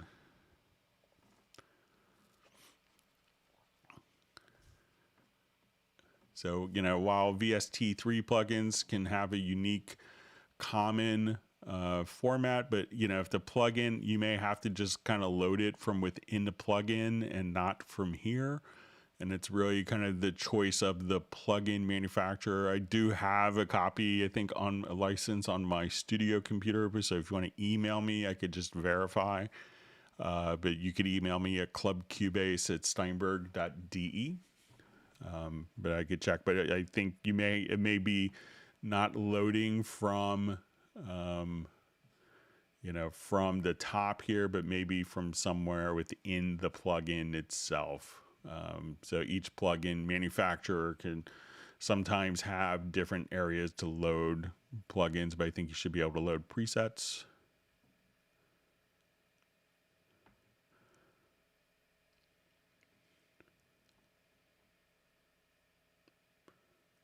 All right, so we see a question from Andy Lane. Cubase get new update every year. So for a long time, it's been every year, but there may be some years where it's not every year. So, but it has been that way for a long time, but there are, new processors that have to be accommodated for. There's new licensing systems that are being integrated. So, we'll just have to wait and see when the announcement is. All right. And we see, Steve McAndrew, thank you for the birthday wish. And also from Super TZL.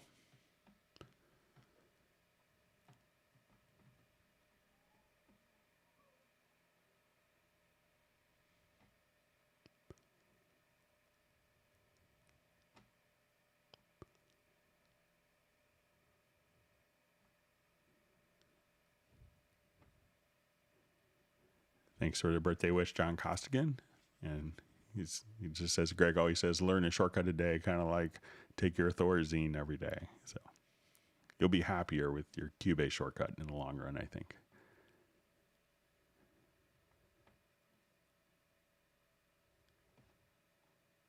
All right, so we had a Cube checking in from Melbourne, Florida.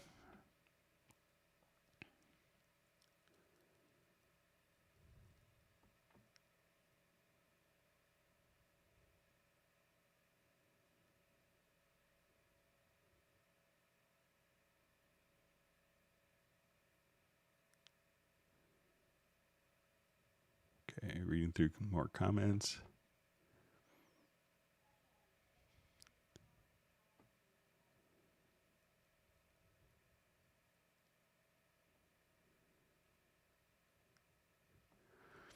Okay, so just seeing questions still having from the Cube. Just says, still having trouble with my chord pads. Only some chords will drag out.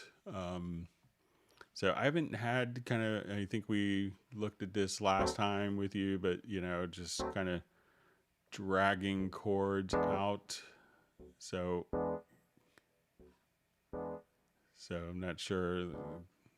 Just turn off the delay. So, I didn't have any problems, but if you could, let me know if it's, with every track or only particular tracks that you do it, and if it's maybe different types of chords. But it seems like every time, we don't have any problems dragging the chords from the chord pads out. But if you have a particular project that you want to share with me, you could email to me or send a link to Club Cubase at steinberg.de. I'd be happy to kind of take a look at it.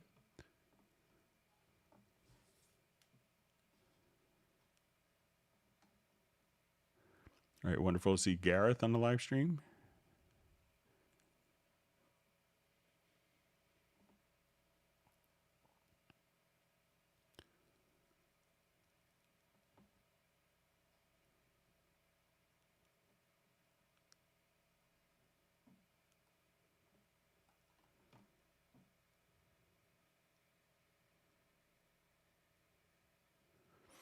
Okay, so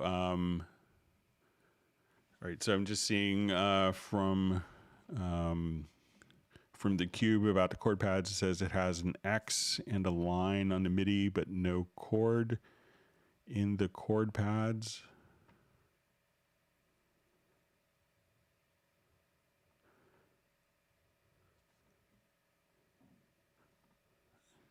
So I'm just trying to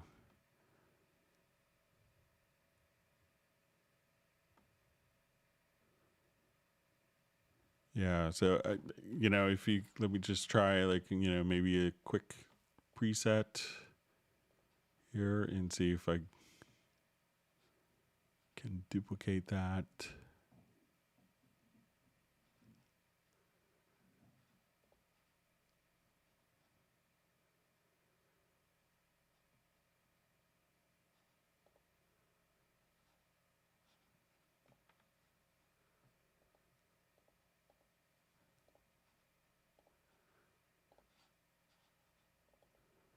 And maybe the cube, if you could let me know kind of what particular, if it's a particular chord that's not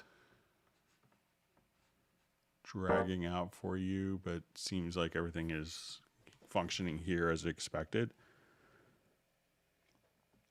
And if you could let me know also the cube, if when you play the chord, if you hear the chord there as well.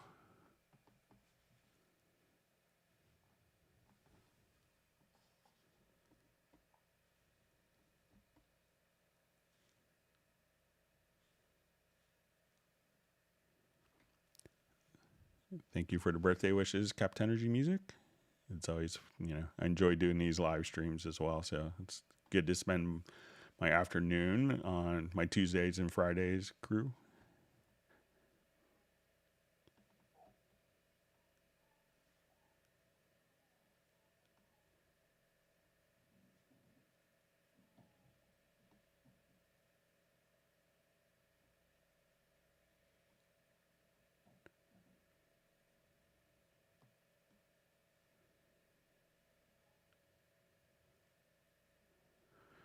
All right.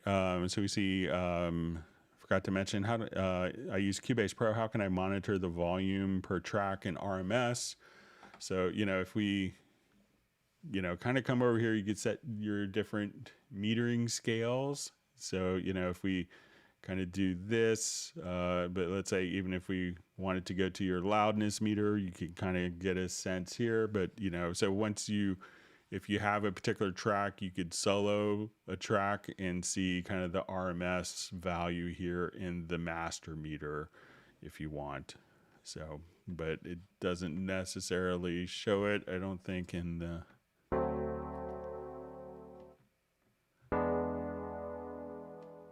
So we can see kind of the peak level, but not the RMS. So we could see kind of the RMS value there. So if you solo the track, you could see the RMS, but it's not indicated on the track, individual track, I believe.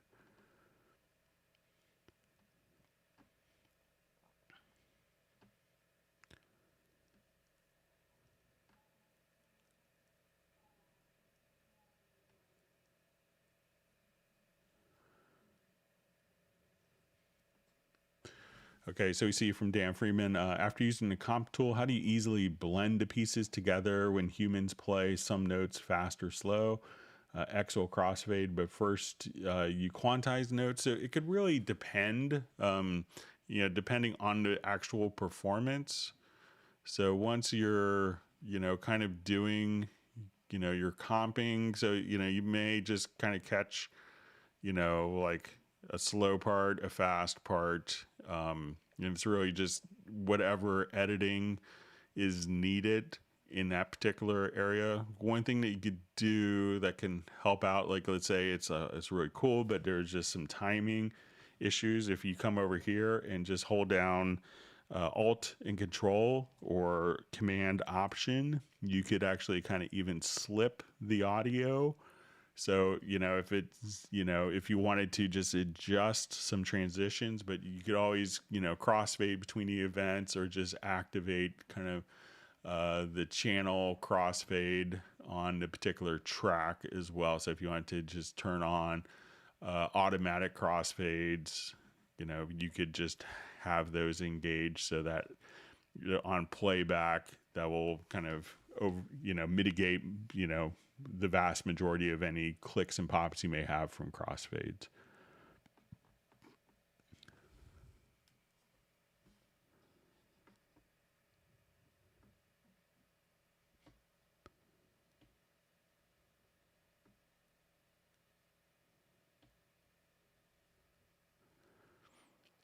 Okay, so we have another question on comping from Dan. Can you undo the second and third comp section out of 5 you've done? How would you recombine 2 comp sections into one? So really all you have to do is, once you have this, let's say if we're here, you could also just say, if you go to the bottom center, you can say, instead of take 5, I want this to be take 4, and I want this to be take 1. So if you open up the lane view, you can just kind of come directly over here as well and be able to kind of edit it graphically. So if you wanted to now just kind of select different takes, we could do that and say, okay, I really want this, and come up with your perfect recording as you expect. And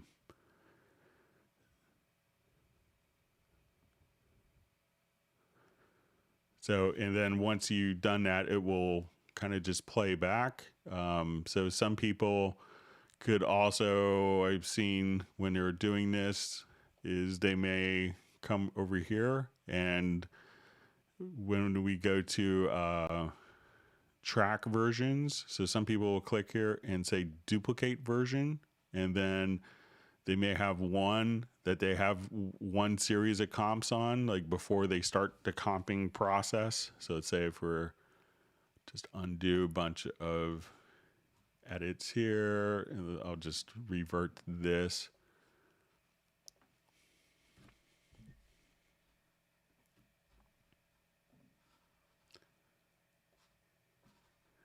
So they say, okay, I'm going to do comping on this. So maybe you would just create a duplicate track version. And then at this point, we could have everything intact, and we could do all of our comps here. And let's say if you're, maybe you're doing like very, like something like a guitar solo that could be very creative musically. And you're like, okay, maybe they'll like this one. And maybe they won't like that one. I could just come over here and I could duplicate this track version and say, okay, I want to go to this track version, and this would be an entirely different comp. And so if you wanted to just go, okay, do you like this track version? Do you like that comp? Or do you like this comp? You could easily kind of, navigate between different comp takes very easily in different edits.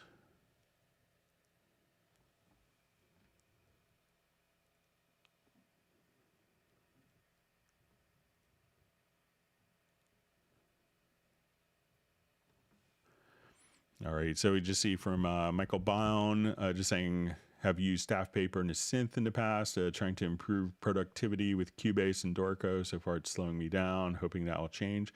I think once you kind of get into the particular workflows that, that you'll be working very fast in both of those programs as opposed to kind of staff paper. I know, and I work with many composers that are still like, okay, I need to write it down, physically write it. And I tend to find that a lot of those people tend, to spend a lot of time writing and not necessarily composing when the expectations for a lot of compositions, especially if you're doing it for like tied to picture, that, those changes, or just make so much more sense in a computer-based environment. But, let us know what we can do to help get you up to speed, Michael.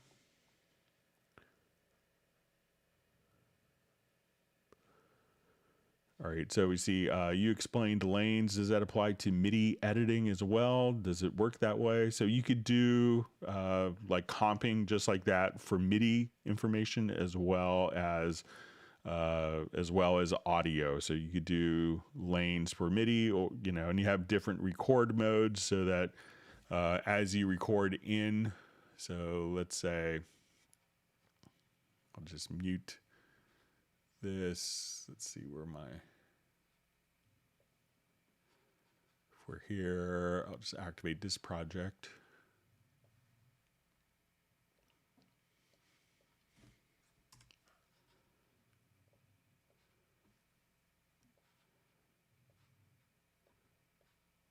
So if we switch our MIDI record modes, we could say, okay, I just want to do new parts. So, and I'll just come over here. Let's say, okay, now we'll.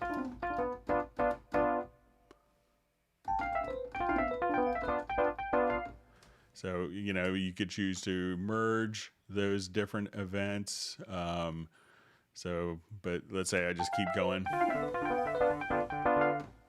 Let's say in cycle mode, let's say I'll just put this into stacked. So like while we're doing MIDI here, I'll start off with low notes.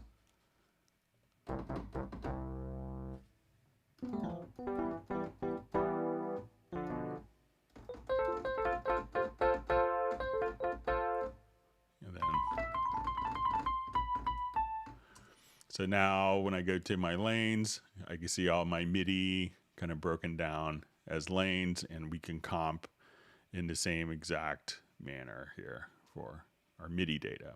So, but it could be contingent on your MIDI record modes as well, which there are several of.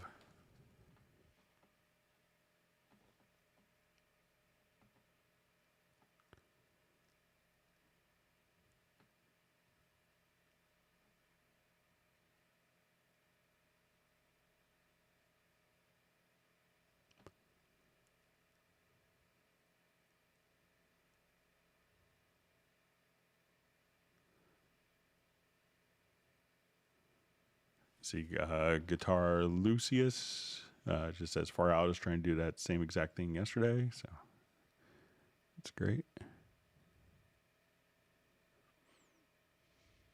All right, we have Tiago checking in from Brazil. And we have Cape Town, South Africa. So thanks for joining.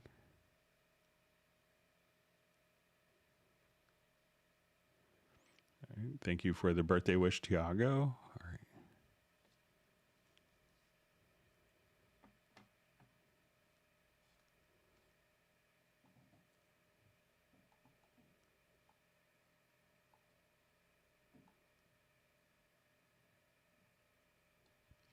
Chatfield just jumped on me. See if I can.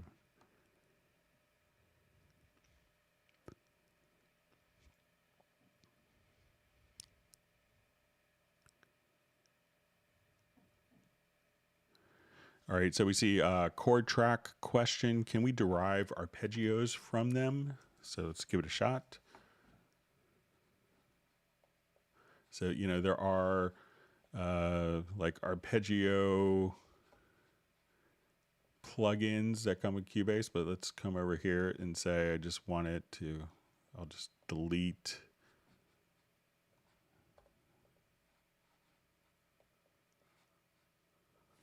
all of these events here, and I will add a chord track.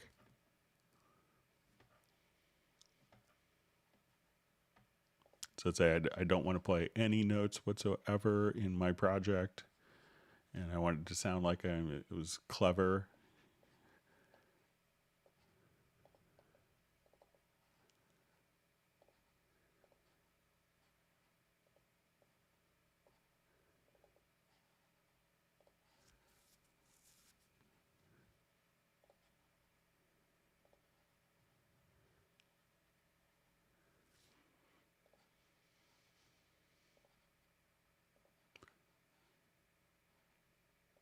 Okay, so let's say I'm going to just choose this to use monitor tracks. I'm going to monitor enable this. So let's say now we listen to it. I have.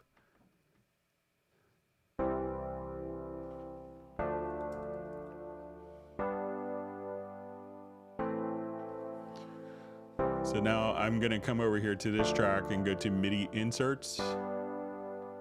And let's just choose an Apache. And I'll make this like eighth notes instead.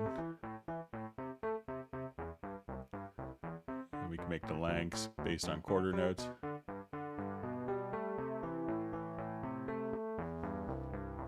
And say I want to set my key range to 24.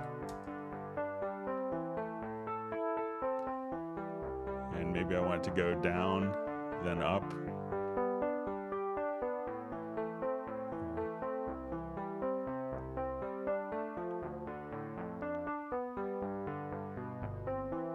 Or just kind of change, you know, different random arpeggios. So you could do all that without actually, you know, recording anything, which is kind of cool.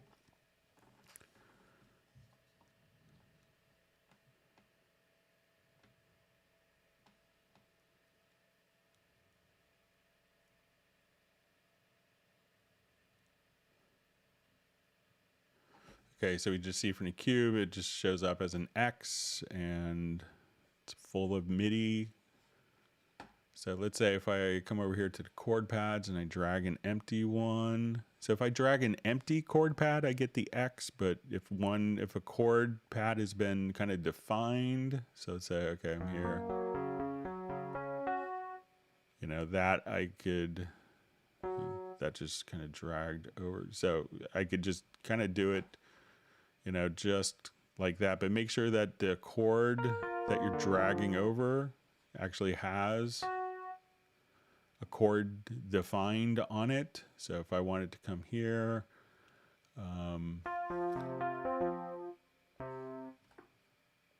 I just drag it over. But if I drag a chord that's not labeled, that's when I can see the X. So let me know if that's maybe helpful for you.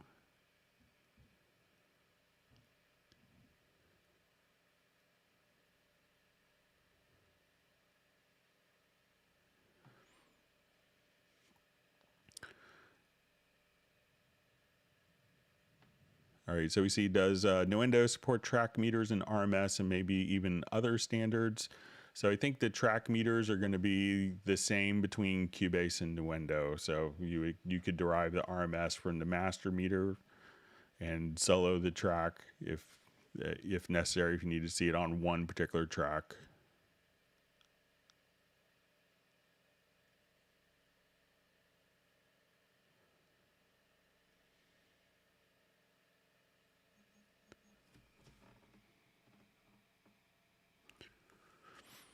Okay, so we just see from Steve, who had a question about the quantizing length.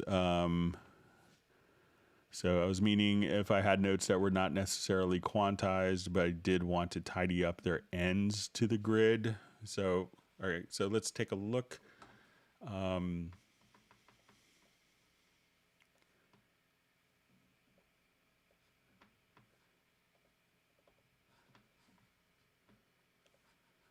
All right, so let's say if I had,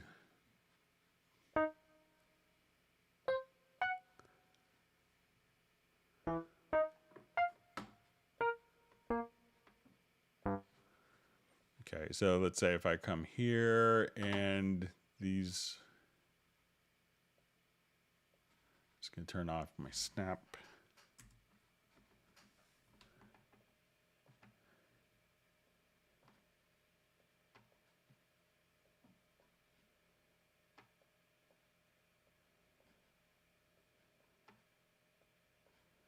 Okay, so let's say these are all off slightly here. All right, so these half notes.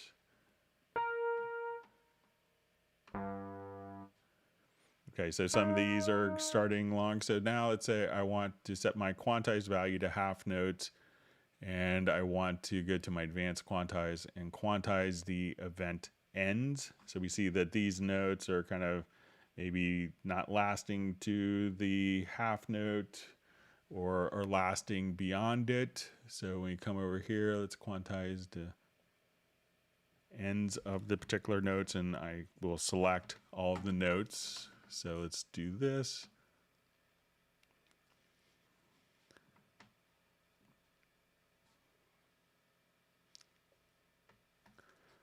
So now we can see that the beginnings of the notes haven't been quantized, but just the ends of the notes. So, or we could say, okay, just quantize the event lengths as well. So, and that way you could have the length of the note be like an exact half note, but the ends you could do independently, and you could do that without affecting the beginning of the notes. So let me know if that works for you.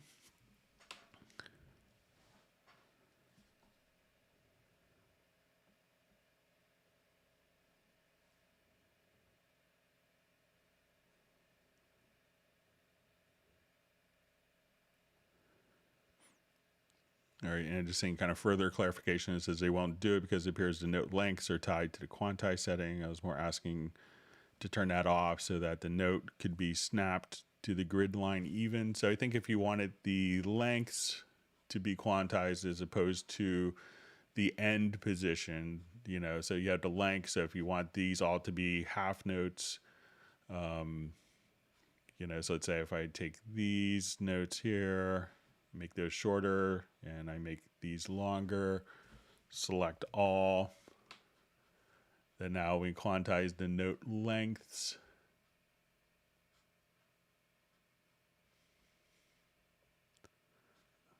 They could all kind of snap to the particular quantized value.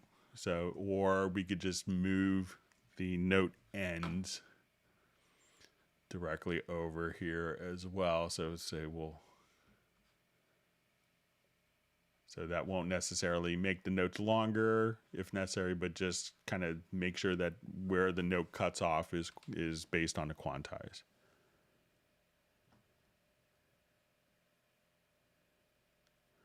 All right, Jazz Dude just mentioning, don't forget to hit the like button. Sorry for hitting my microphone.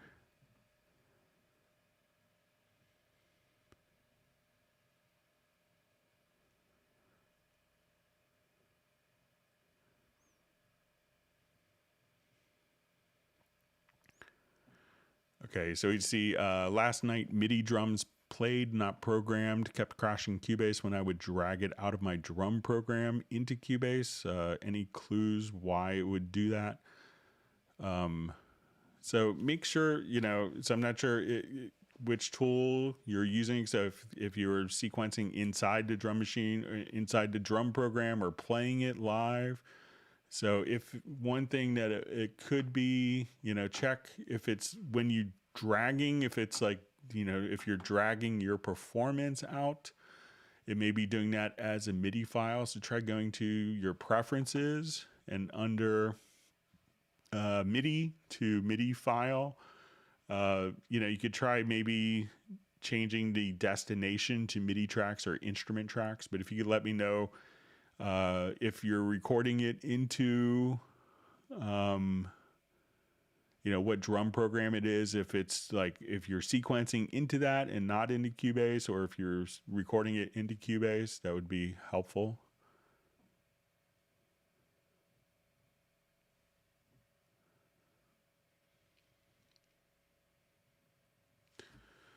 Okay, so we have a question. When using Vari Audio or Free Warp Tool, what is the difference between bounce, render in place, and flatten real-time process? All right, so let me go to different project here.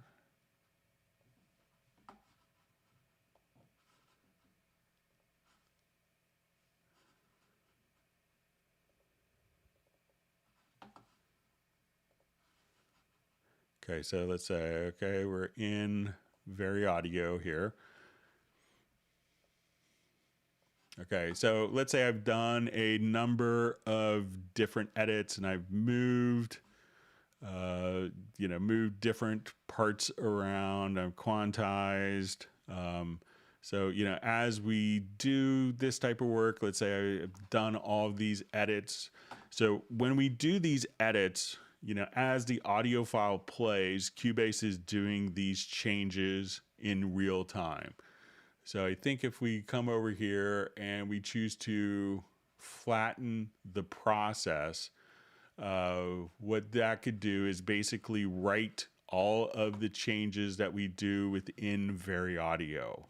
So that could basically render that out so that as it plays back the Vari Audio, that it's not doing that real-time processing. It's basically rendering the Vari Audio changes. Now we could do that within the Vari Audio editor. If we wanted to, come over here, let's say, we had like a really complicated vocal comp, and instead of this being like, taking from take 7, take 5, take 1, take 3, take 2, I just wanted to work with one contiguous event. Often before I start doing tuning, I will take the files and do a bounce selection. And what this will allow you to do is I could replace, and now it's going to be working with one file, so I don't have to necessarily do analysis of multiple files before I do audio editing. Now, we could think of the bounce selection as primarily for editing purposes.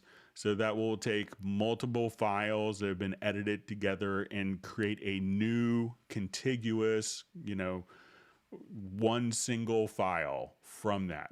Now, if I wanted to apply, but it's not going to include processing like EQs, effects, and different other, my channel strip.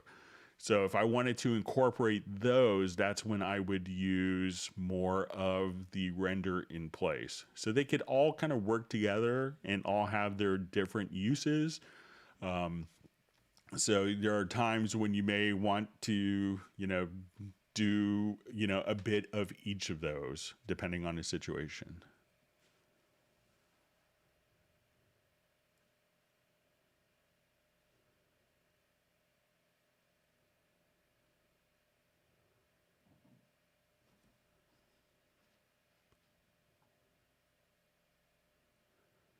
And just seeing from the cube, just saying actually, but here are most chords, but not all.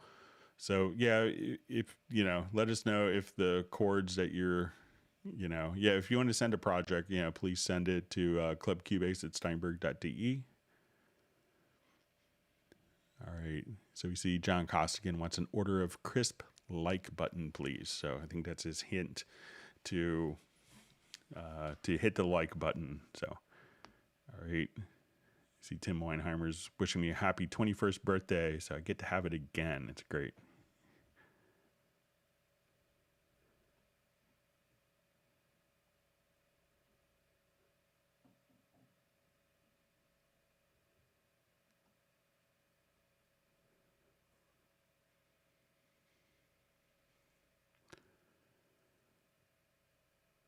All right, so we see from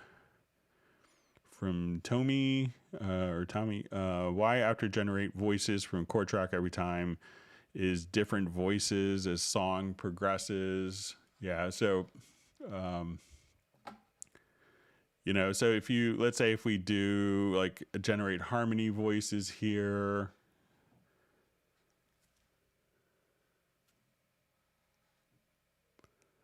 All right, so let's say I'll go to my audio menu this time and we'll choose, generate harmony voices. We'll do 2 voices.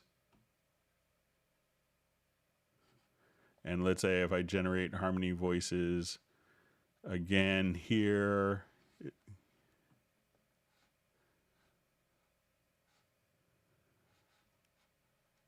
it's going to add 2 more tracks.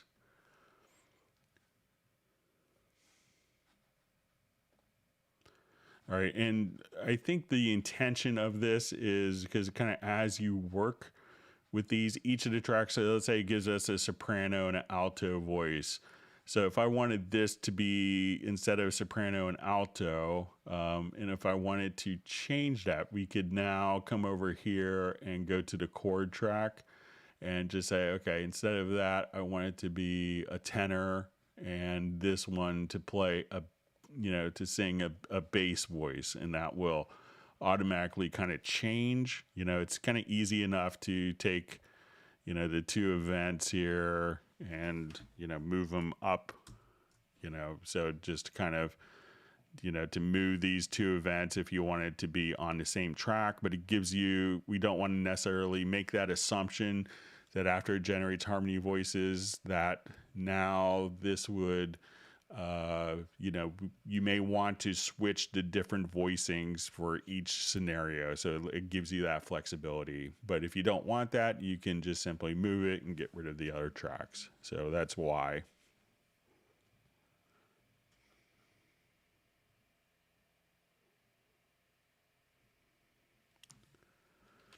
Okay.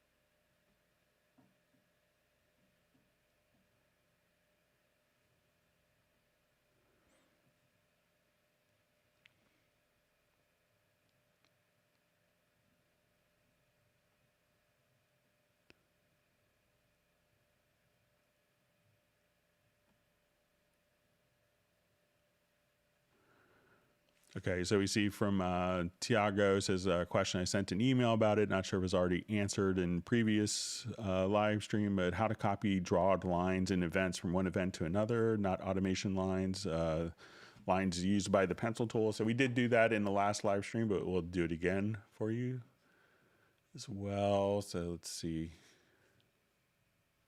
I think we had it in this project. Okay, so I think what Tiago is asking about was when we have our pencil tool and we could draw in different clip gain automation. So that isn't necessarily copyable. Those particular events, it's kind of intended for this particular frame. But let's say if I add an audio track below, so we'll make it a stereo track, and now I copy this, or just hold down the Alt or Option key and drag, then now I could take any audio file and just choose to do a replace. So let's say if I now replace and drag a file over, and it'll ask us, do you want to replace this? We could say only this. That now I could have that same clip gain automation here, like this, like the pre-gain applied directly to another file. So while it's not copied, if you move the event and then hold down the shift key and drag the audio file on top of it, it will retain that particular setting. I realize it's probably a workaround, but it will work.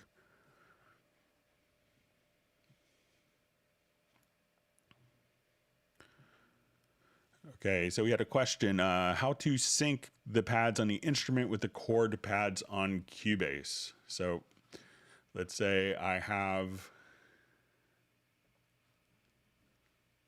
just go back. All right, so let's say if I'm here and I'll activate the project. So once we go to the chord pads, we could see the trigger notes kind of assigned here. So I'll go ahead and turn off the arpeggiator plugin. So we could set to trigger these particular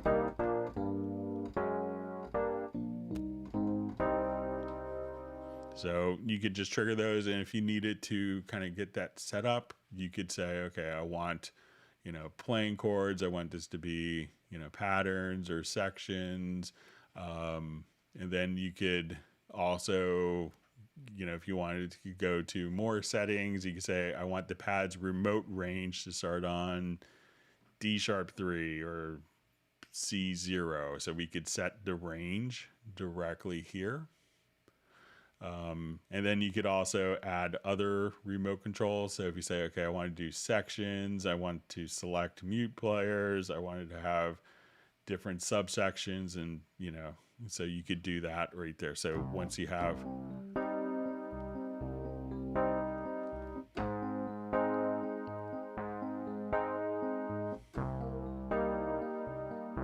so now we could just, instead of playing just playing chords,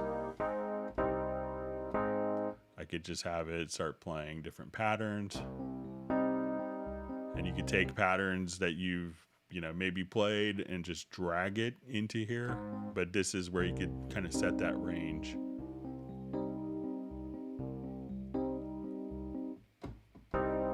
So once again, just kind of click right over here and go to the chord pad settings, and you could set the remote range right there.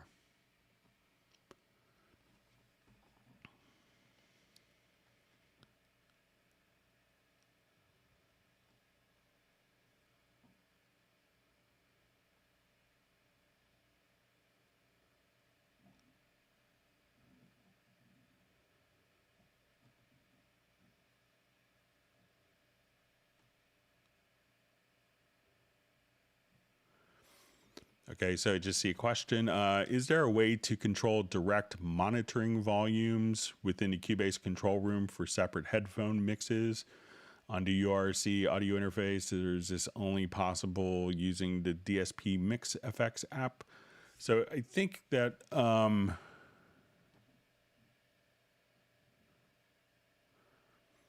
you know, so, you know, with the direct, you know, so with that, if you go to the input levels here, you could control the input level from the URC directly there on the input channel. So if you needed more gain, but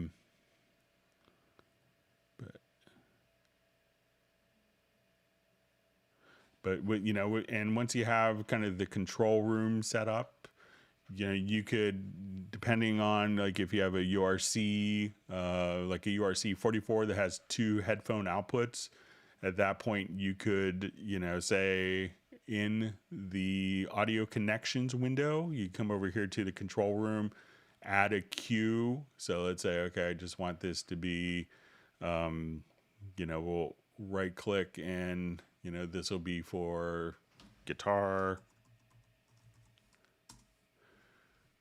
And we'll make it a stereo cue. So now, you know, as soon as we come over here, we could take the different tracks. So let's say I wanted to do this on each channel. We could click on the cue sends and send this out more to the guitar, or send it directly, you know, so, you know, you could send it there, or if you're in the larger mix console, you could go to the racks and you may have to activate cue sends.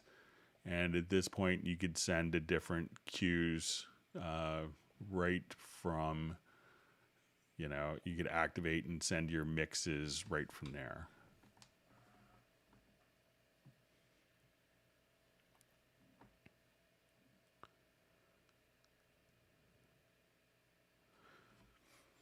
Okay, so we have a question. Hi, could you ask Steinberg to make the listen key work in the full screen key editor? It would be really helpful.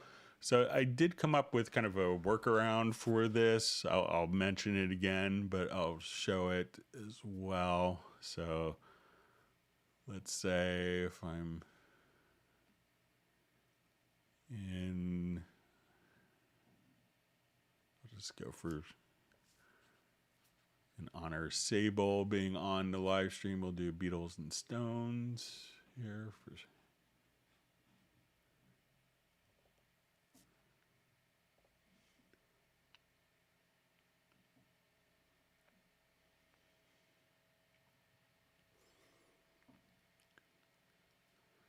So I'll show you a quick trick that I came up with. So let's say we're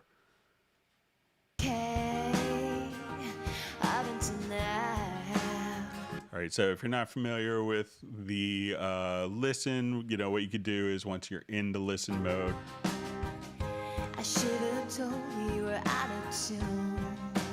So I could solo a track or just put it into listen, and that would dim the other tracks. Yeah, but the problem is once you're in kind of the key editor that, so, you know, so let's say once you're in the full screen editor, that when you go to activate like a keyboard shortcut for listen, that it actually will, you know, so if I now go to click on listen, that it won't engage the listen mode. Because it needs to see the mixer kind of actively selected. So let me see if I still have the macro. All right.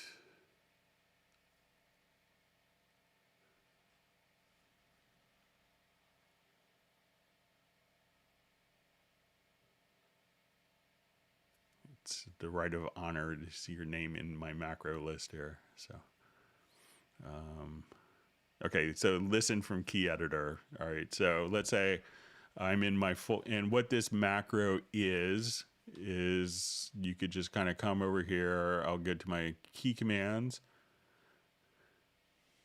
All right, so we say listen from key editor. So what it is it opens up the mixer, enables listen, and then closes the mixer really quickly. So let's say I'm in my key editor here.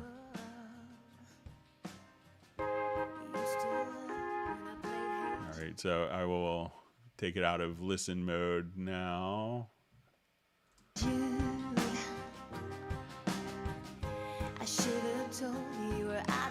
So now I'm going to execute the macro. Whatever you did, that was okay. Up until now, that was okay. Suddenly it's Beatles or Stone. All right, and let me just try it again. I know I had this working. I should have told you were out of tune. I'm just going to make sure that we have the track selected. Whatever you did, that was okay. Up until now, that was okay. Suddenly it's Beatles or Stone. So I'm just going to check one more time and just, but I think if you do that, I've had it, let me just try on a different part out of curiosity. Something about that just sounds. And it might have to be, maybe if it's on a, So wrong. might have to be on a MIDI, on an instrument track. Too late. Take the records that you like. Please stop asking Beatles. All right, so I'll try it again. You were out of tune. Whatever you did, that was okay. So once you do that, and if you want it back, and of course you could assign a keyboard shortcut to that. Suddenly So anything that's routed to like an instrument track, you could just kind of come That here. was okay. Up until now, that was okay. Suddenly it's Beatles or Stones. Something about that just sounds so wrong.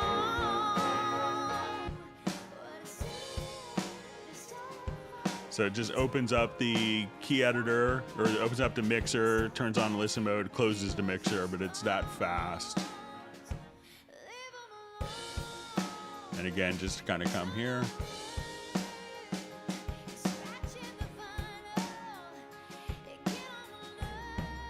And I'll just run the same macro and it'll just undo it. So once again, the macro, just kind of come over here, just do key commands, new macro, and it's just going to be these 3 steps to say listen from key editor. So give that a shot.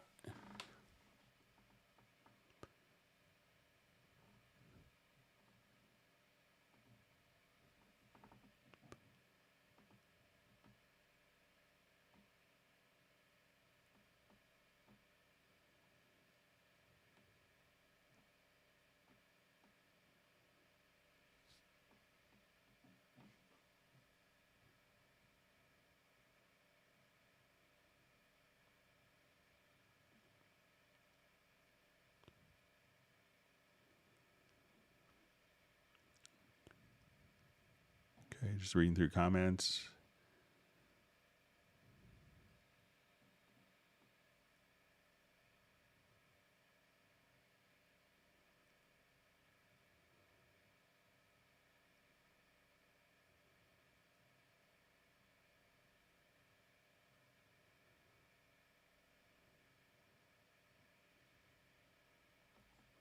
Okay, reading through more comments. Sorry.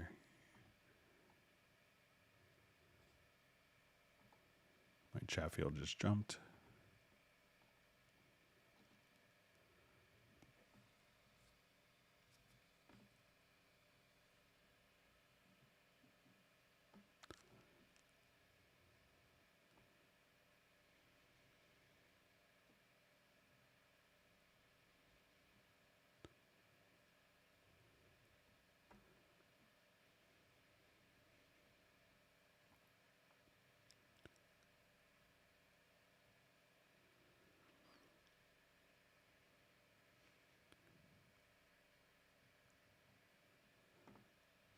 All right, so I see a question from Dan Freeman. Says Cubase recording a 4-bar section of a guitar using 2 empty intro bars and 1 empty bar at the end. Cubase shows a clip tempo of 120.83 instead of the project 151. Why? Okay, so let's go ahead and get similar situation set up here.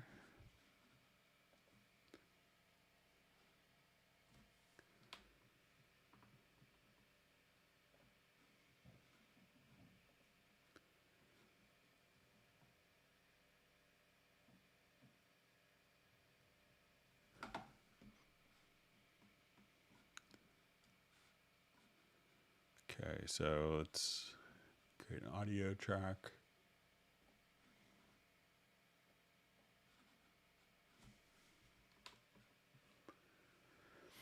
Okay, so it's recording a 4-bar section guitar using 2 empty intro bars and 1 empty guitar part at the end. Cubase shows a clip tempo of 120.83 instead of 151. So I'm going to adjust my tempo here.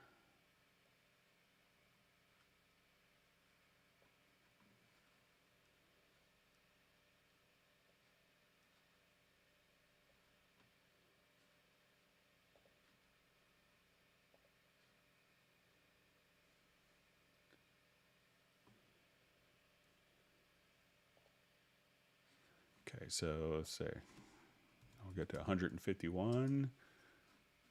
All right, and I'm just going to record. I'll just start at the beginning, so make sure it's kind of the same as this scenario.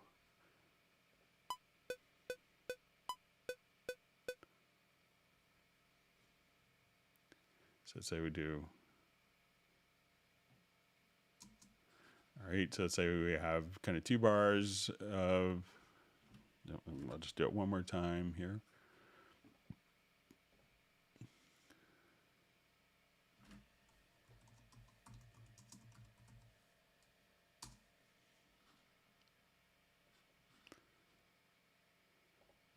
So I have 2 bars of kind of silence, 2 bars of, let's say, recording that we have, and 1 extra bar. Okay, so let's say we have that, and we'll go to our pool window. And we see that it's just showing 151 there. So that kind of seemed to, let me know if I did something differently than you, Dan, but it seemed to capture the audio. So make sure that the event itself maybe isn't in musical mode. So try that, but it seems like that recorded at the with the correct tempo stamp if you want. And also what you could do if you need to update the tempo stamp is just to kind of come here and go to the pool, and you can do this from the media menu to open pool and just kind of put the correct tempo in there.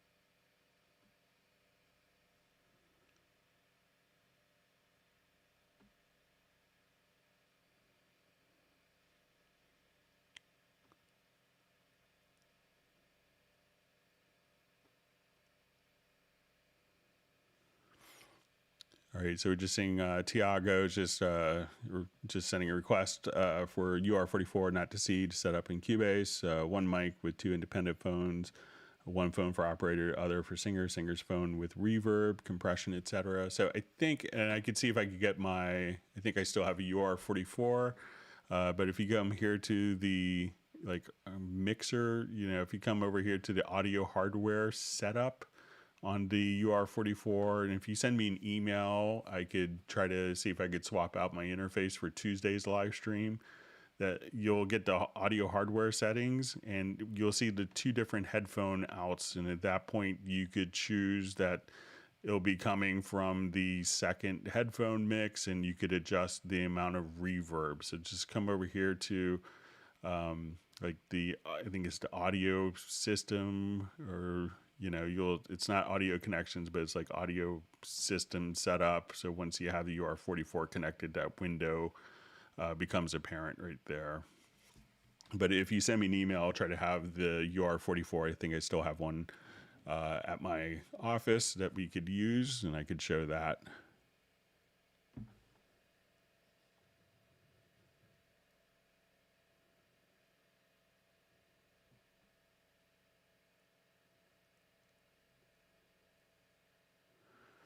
Okay, so we just see how can I make the name of the text show the full name of send effect, or at least longer in the send automation lane. The name of the send is always cut off. So I had kind of this question. We had this in kind of other live streams, but let's say I'll come over here. Let's add an effects channel to this.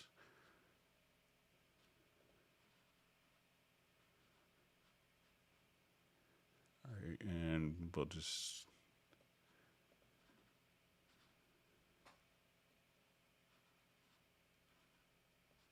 okay, so let's automate this track.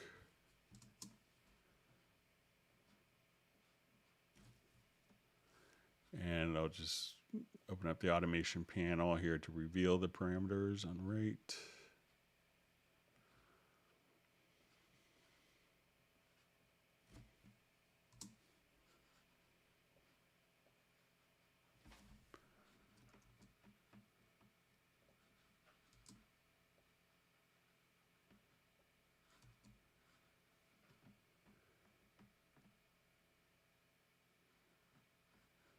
Okay, so, but yeah, I don't know of a way to, with like the track names, we can come into here and do track control settings to adjust the width, but not for the automation. But I'll pass that on again. So I don't know. I haven't found a way to kind of see, what particular like send automation that we're that's going on for that to change the length of the number of characters that are visible.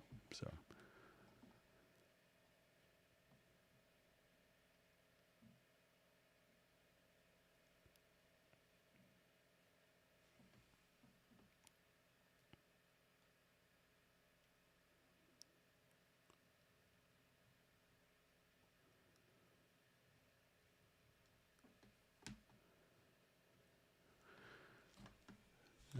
so just see, show me your best trick in Cubase.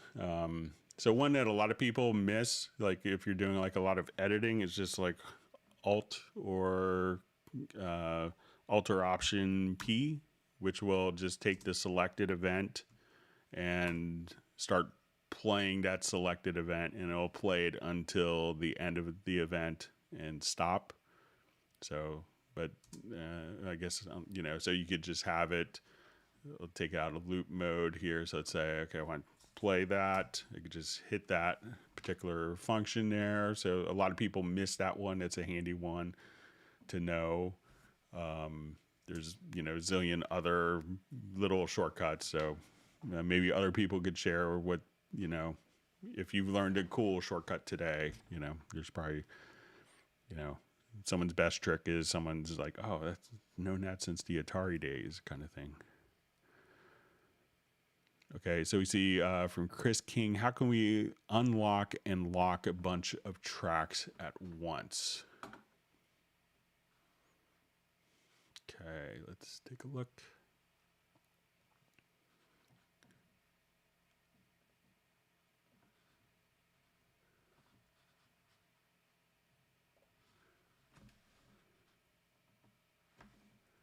Okay, so let's say I have all of these tracks, and I think if we do quick link, that won't.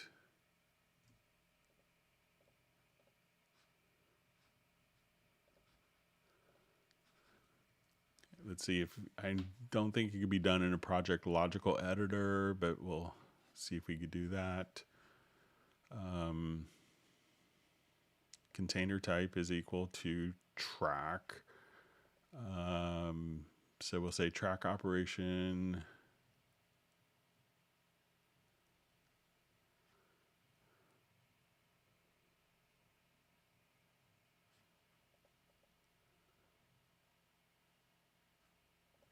Yeah, so I don't.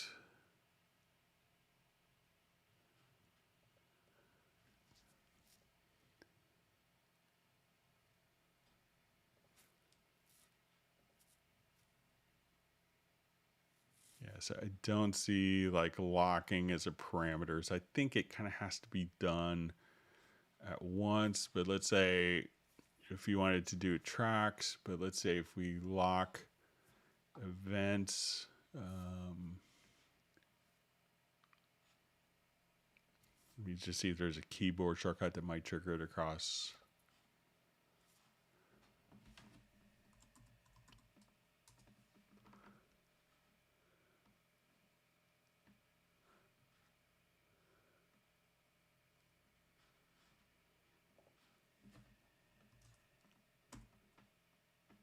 So we could lock events by just Command Shift L and Command Shift U to unlock, but that's not the tracks. So if you wanted to do the events, you could do that as well. Let me just see if I have these selected.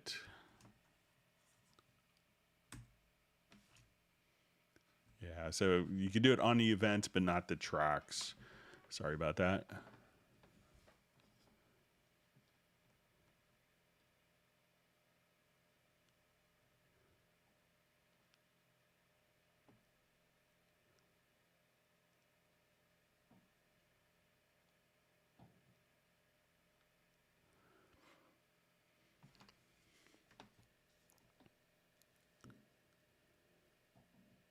Okay, so we see from Dan Freeman, thanks Greg, auto crossfade is new to me, been using slip editing after comp. Do you use the track, not lanes, to adjust comp lengths, trying to make transitions match at a 0 wavelength? So, you know, I find that I may go back and forth, but really depending on the particular situation, so.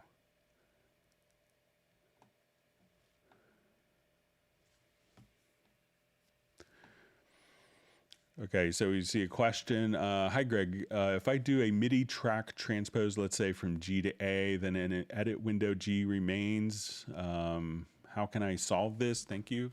All right, so let's say I have a, just go to our project here quickly.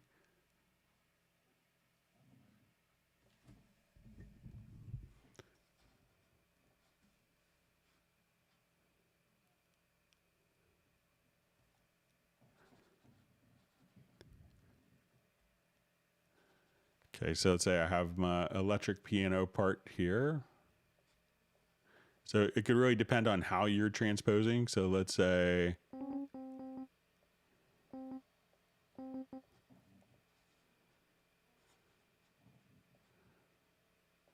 okay, so let's say I have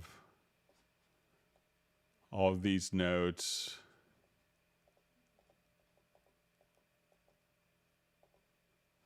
So as we're playing, we'll say I'll just solo this. Okay, so these are all playing C3. All right, so if I come over here and do my MIDI modifiers, so if we transpose, you know, here we could say, okay, I want to transpose. It's still, what this is doing is in fact just transposing up semitones. So if we do that from the MIDI editor, a lot of people may also just come here and choose the track editor. And if you go to MIDI modifiers, so let's say, okay, as we solo this track, so what this does is it actually transposes it on playback. So it's going to keep the same pitch, but as we play, if I go down -2, it'll now start playing a B flat. You know, or if we go, let's say to 0, it'll play the right pitch. So, but what you could do is if we have kind of the track set here to semitones, you know, if we've done our transposition here, all you had to do is go to freeze MIDI modifiers from the MIDI menu, and that will automatically just kind of do the transposition that you've done. So let's say if I'm here and I'll just go into the MIDI editor here, we'll set this to 0. So these are going to be playback transpositions. So either one, if I say, let's come over here to the MIDI modifiers for the track, and now it's going to be transposed up a minor third. But now when I come over to, I'll just change this, we'll go full screen. So we're at C3, but it's sounding in E flat 3. So go to freeze and go to MIDI modifiers, freeze MIDI modifiers. And then once you have done that, then the notes will shift. So I'll say, sorry, it's confusing. Let me just select a track and go to freeze MIDI modifiers. Now all the notes will shift up to the correct pitch that it's sounding, and this gets set to 0.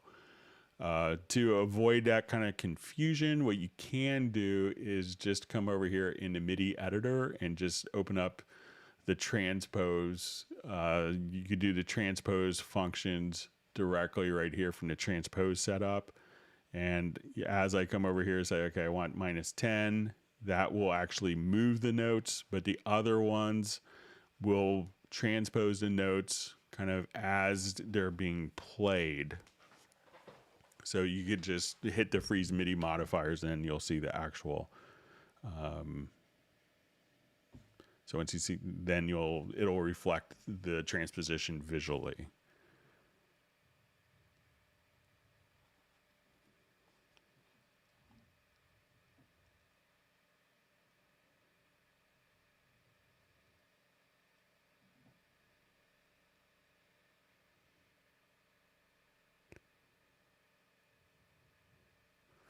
reading through.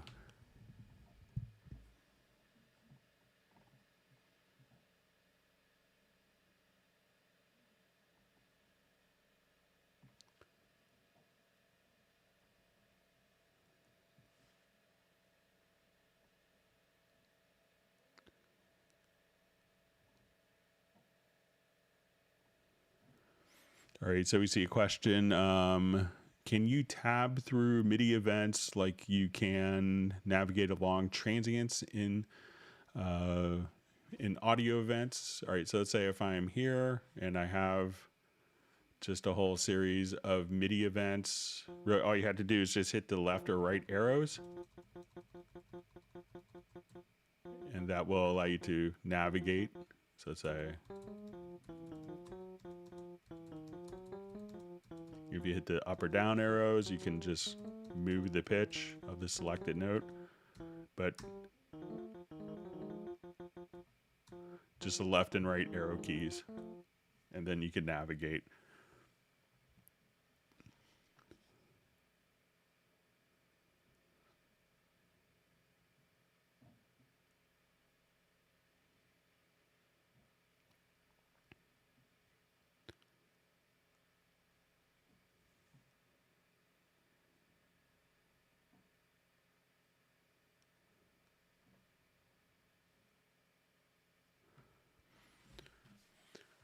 All right, so I just see Superior Drummer into Cubase Pro 11. So I'm not sure if this is from our earlier question, but you know, of like playing directly in to Superior Drummer. So I'm not sure if you're sequencing in Superior Drummer or if you're playing into Superior Drummer. But if you're playing the sounds, you know, you should be able just to kind of drag, you know, I think Superior Drummer has its own sequences. I'm not sure if you can record like, you know, data from Cubase and sequence inside of Superior Drummer, or if it's, you would just do that, you know, within itself. So, but if you could, this is from Pete Franco.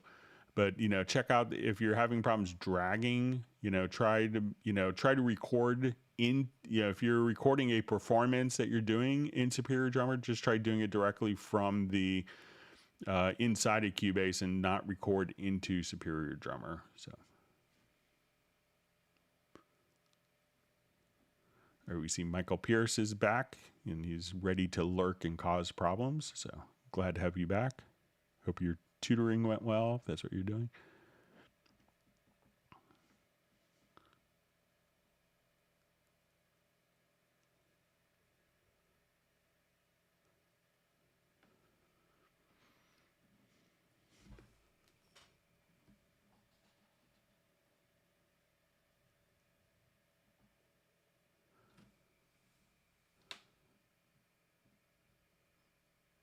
Okay, so we see, I think it's from Shane Adams. When I teach virtually, I use a virtual MIDI piano display. It shows the key I play on my keyboard. Is there a way to route MIDI out of Cubase?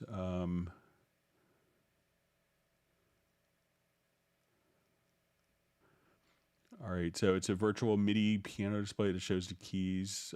So Shane, is, you know, is the virtual piano display, is that showing in, is that a VST instrument or is that something else? So I'm not sure, you know, so we could route MIDI out of Cubase to anything that will accept MIDI in. So if it's an external, you might have to do maybe like a MIDI loopback device and maybe use the MIDI loopback to take the MIDI into the other application.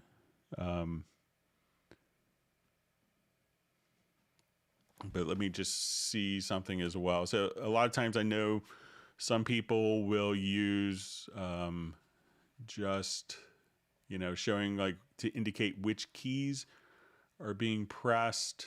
Let's say if I just come over here to a particular instrument, let's say I'll just do my High and Sonic SE, you know, that as soon as we have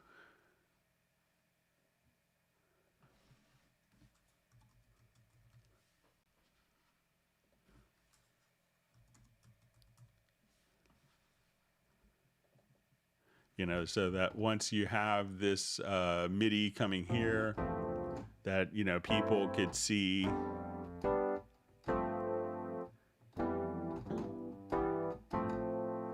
And let's see if we come over here to, like, if you had just maybe a sampler track also. Let's see if that is. So if you had a sampler track activated, and let's say, okay, you want to you just leave that MIDI activated, anything that you play here, you could just say, okay, we're going to, and you could just kind of show what keys are being played kind of with an empty sampler track if you wanted to. So you could say press these keys down, but you could just kind of use that part of the program to show. So I'm not sure if that's too small for your purposes, but if you could let us know if maybe that would work as well, just to kind of indicate exactly, what keys, or if they need to be much larger for your educational needs. But that would probably work.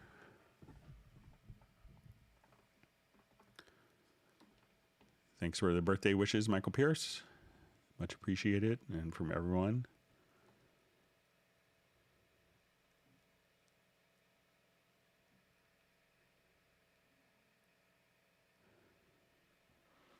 Okay, so we see from Matthew Elston in London, I've switched to a new PC. I installed Cubase 11 Pro and managed to transfer all my content. However, I load a project and it says 5,800 files missing, but doesn't list them. So does it indicate that it's audio files missing or content files that are missing? So sometimes people, when, they install Cubase on a new system, especially with Cubase 11 Pro, and we go to the Steinberg download assistant, sometimes it's easy if you had, projects that were referencing content, maybe that was all installed previously in prior versions of Cubase, make sure that you have all the content.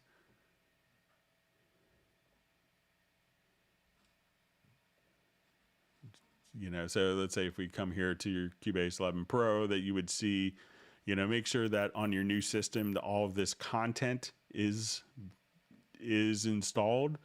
And if it's like when you open up a file, and you get kind of that message, like a 5,800 files, like maybe a particular file, maybe I would sometimes get this from people that would record a whole, 3 albums into one folder, one common folder. But if you go to, if it looks like you have all the audio files for that particular project, you could try going to the pool window and just right click and say remove unused media and save it under a different name, and see if when you open up that project, if it actually still gives you the same message. But if you could let us know if it seems like it's audio files are missing or content files like samples, drum samples and stuff like that, that would be helpful.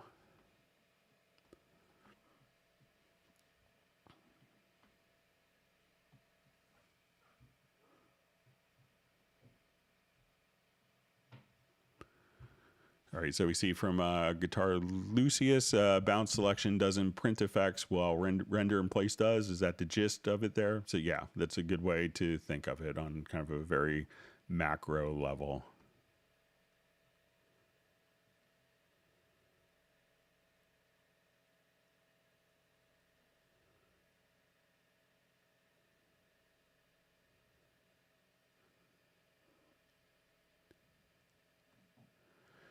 Okay, so we see why aren't the pre-EQ settings included in remote settings? So we can't remote control it. So I think it's actually, let's say if I come over here to an audio track and we go to our quick controls. So you can come over here, let's just say right here. So you go to the standard quick control, and then you could just come over here and have all of the pre-controls right there. So if you want to do like the high cut, low cut filter, so you could set that up. And let's say if I wanted to do something new, let's say if I come over here and open up the channel strip and I have to learn on, so let's say, okay, I wanted to adjust the phase, so, or the gain, I wanted to, turn on. So, but check this out. So there's a presets for volume pan, pre-filter, and first two sends right there. So see if that would, so you could do high cut on and off with low cut frequencies. So you could automate, you could remote control that.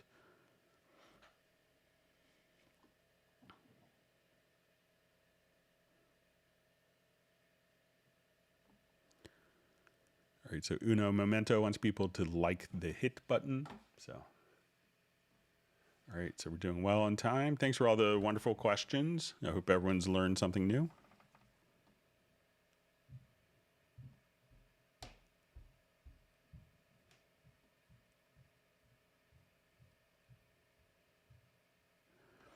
So I just see 44.1 or 48, so it really could depend on,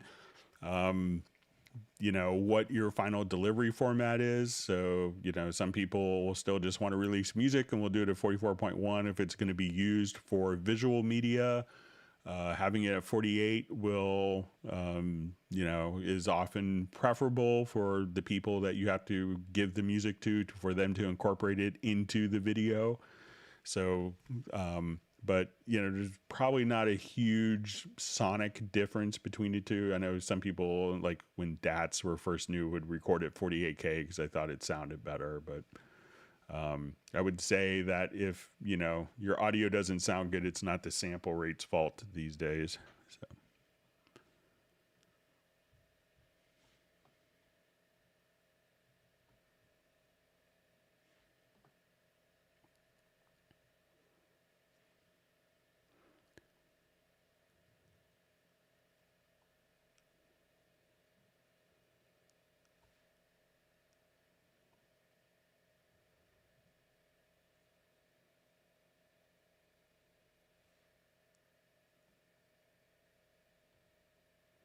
All right, reading through comments. So thanks for all the great discussions.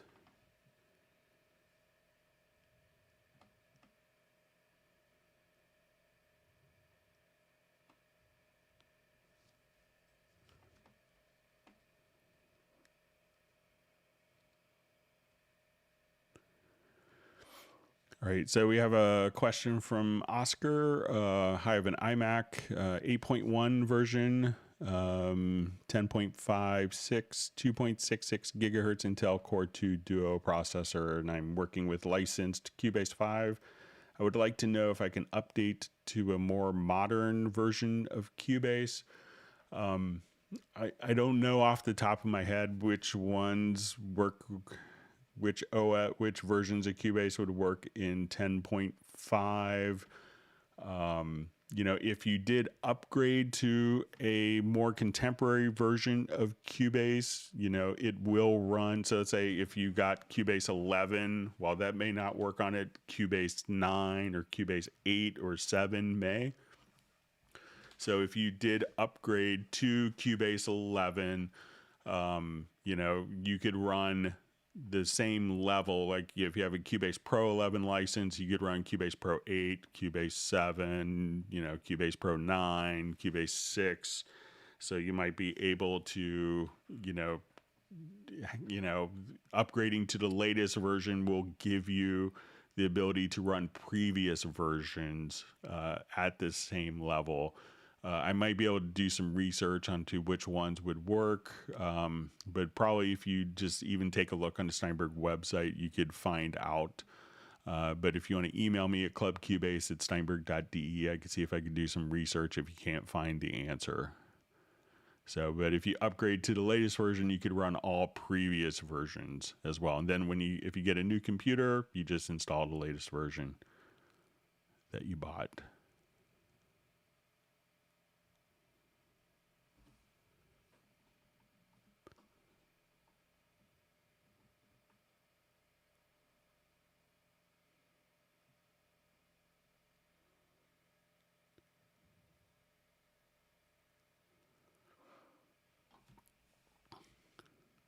Okay, so just see this is kind of directed at Cubase junkies. As next thing I'm looking at taking on is external MIDI triggering from within Cubase. I'd love to switch patches on my Headrush pedal board while playing backing tracks from Cubase. You know, so a lot of times what you do in that situation is you could just create a MIDI track. And then, you know, we could call it Headrush. Most of those would respond to, like, those patch changes would respond to MIDI program change. You want to, wherever you have the Headrush connected to, whether it has a USB port probably or a MIDI interface. And then once you're in the part here, we could, you know, at different parts of the song, you could just have different program changes. So let me just go to the editor now. Come right over here and say, okay, I want a program change. And you can say, okay, you know, it's this program change here. And at that measure, it switches to this preset. And you could automate kind of program changes, which will probably change presets in your Headrush. So just simple MIDI program changes.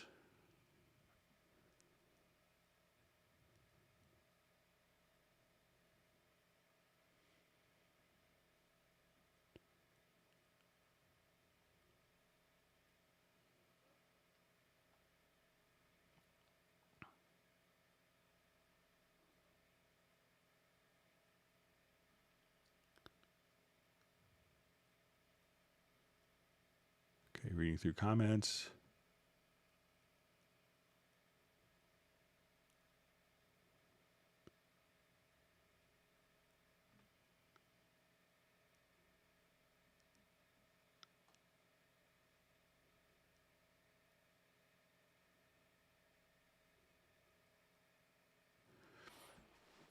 Okay, so we see a question from Oren. Great to see you on the live stream, Oren. Hope you're doing well. How do I get sound to play using Beat Designer plugin in Cubase? All right, so when we're using Beat Designer, what you want to do is to make sure, that you have an instrument loaded. So let's say when I come over here, I have this preset loaded, and I will come over here and edit the instrument. So I have sounds here that are loaded up. Okay, so all right, so there's an instrument here. So now when I go to my MIDI inserts and I turn on Beat Designer and we open it up, these sounds in Beat Designer will now play directly back. So all I have to do is when I play Beat Designer, we could think of it as its own little mini sequencer. And I'll play this at a reasonable tempo. Sorry about that.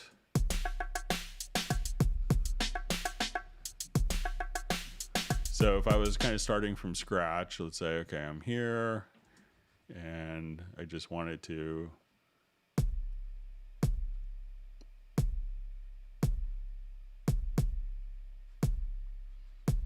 so let's say, okay, just come over here.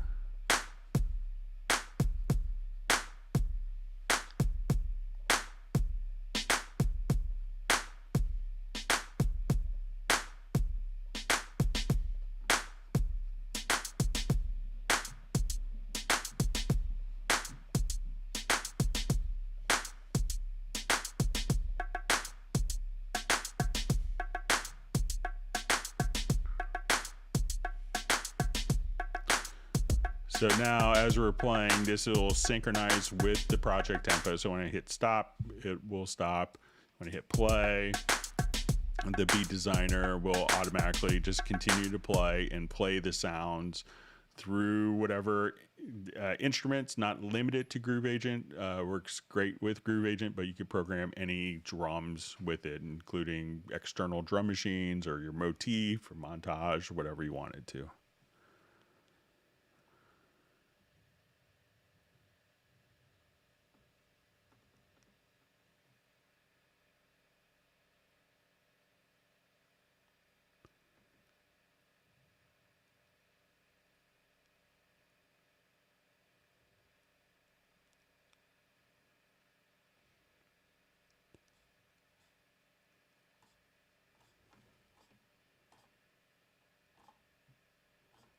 sorry, my chat field jumped on me.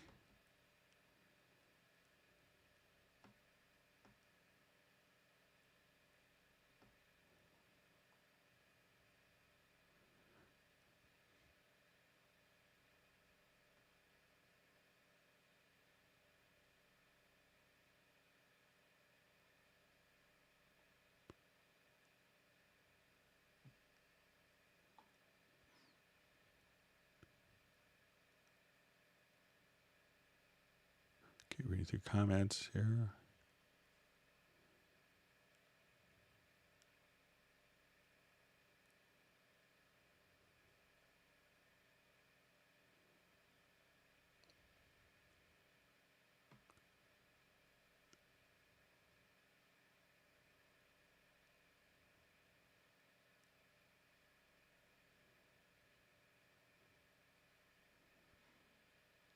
All right, so we see David M from Liverpool's on the live stream. So glad you found your Apache presets. So thanks for letting me know by email.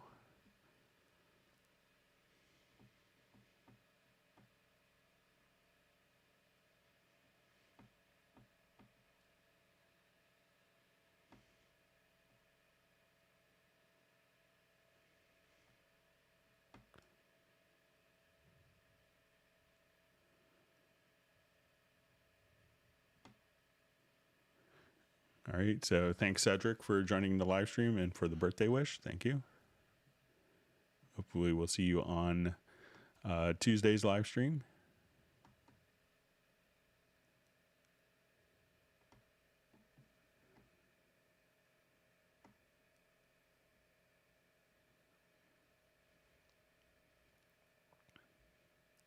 And Gareth wants everyone to render the like button. So see lots of discussion on Beatles or Stones.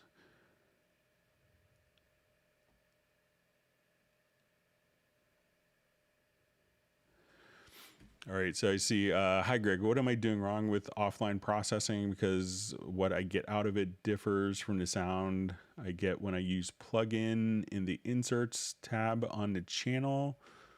All right, so let's say, one easy way of doing this, I'm not sure how you're doing, but if you want it to be like very consistent, let's say if I have like this little drum loop,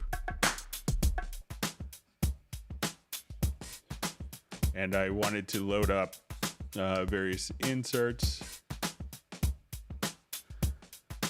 So say, okay, let's do,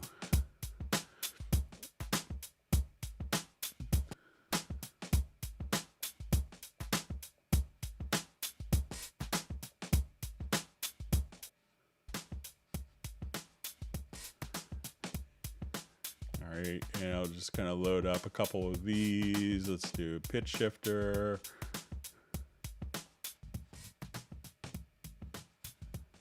Make it sound weird. All right, let's do some.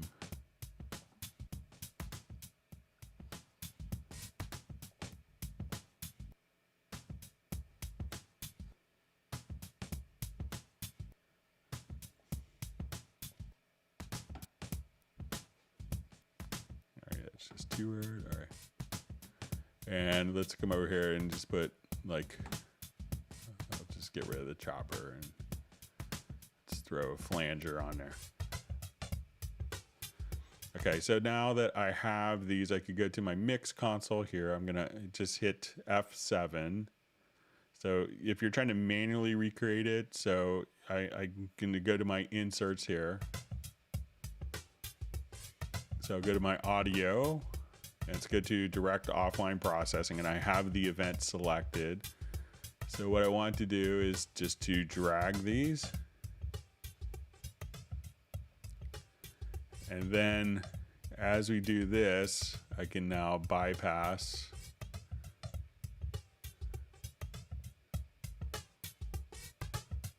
the inserts just like that. So try, just taking it from your inserts and dragging all the inserts right into the direct offline processing.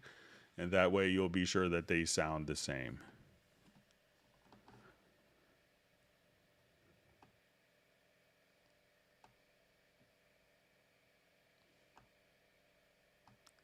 always interesting to see just the Beatles and Stones discussion that always goes on. So it was very polar discussions, even back from the mid 60s. All right.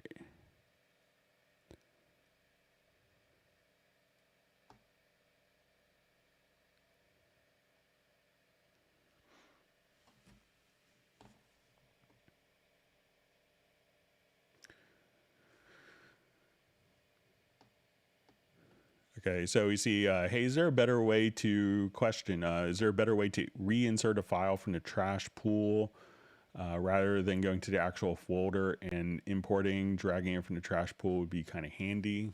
All right, so let's say I record it on audio 4.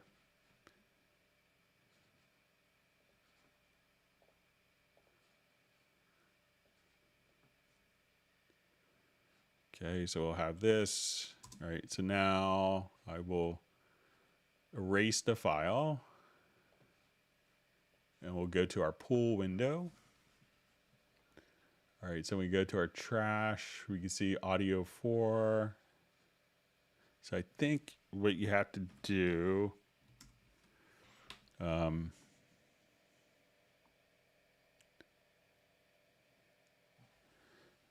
so I think if we just drag it to this level again, then we could drag it right into the project anywhere you want. So it's just kind of a safety mechanism, if we're to make sure that, because it's like, putting stuff into your trash folder of your operating system or your recycling folder.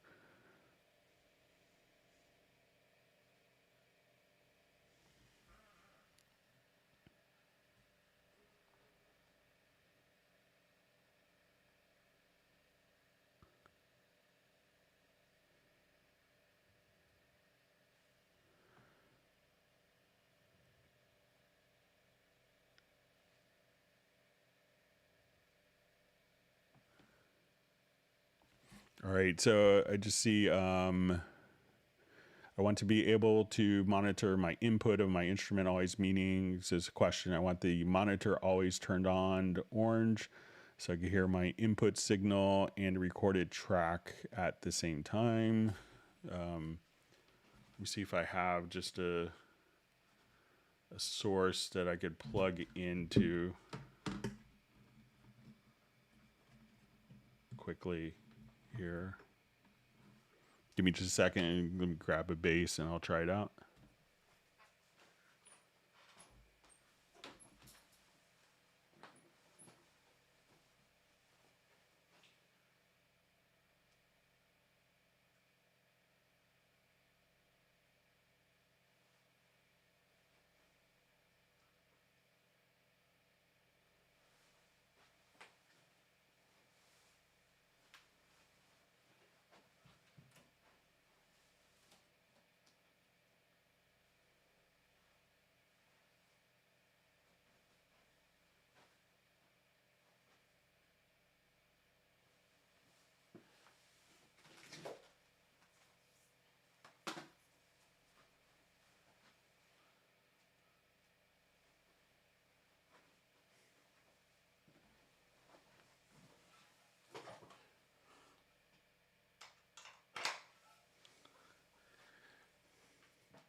Okay, so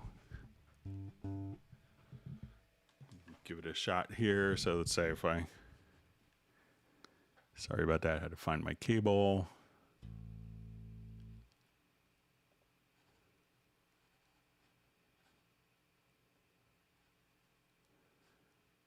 All right, I'll just do this on a new project.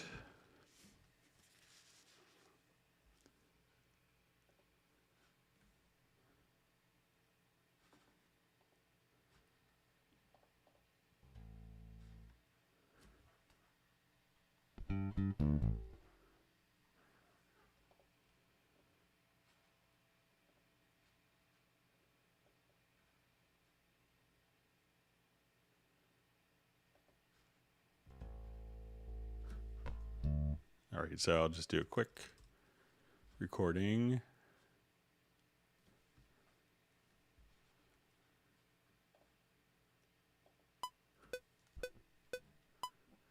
So I'll just play on the G string.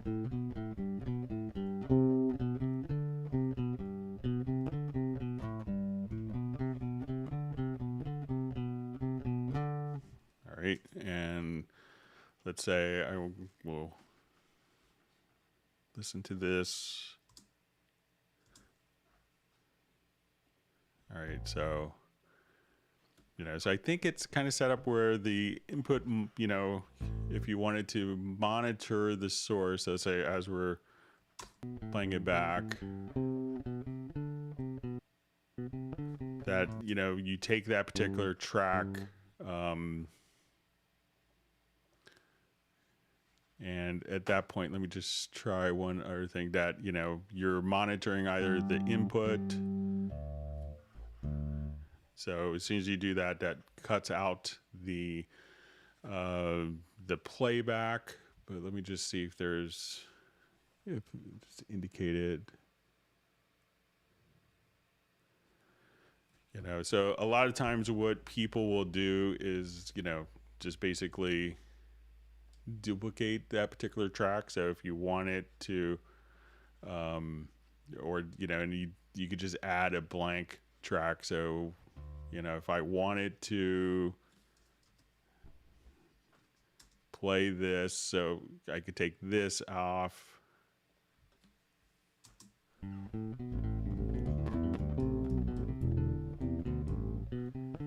But, it makes sense that, you will choose to, monitor, you either are monitoring the source or you're going to choose to, listen to the existing information on the same track. Just so, but I'll see if I'll just try a couple things here really quickly and see if there's a way to kind of change that behavior.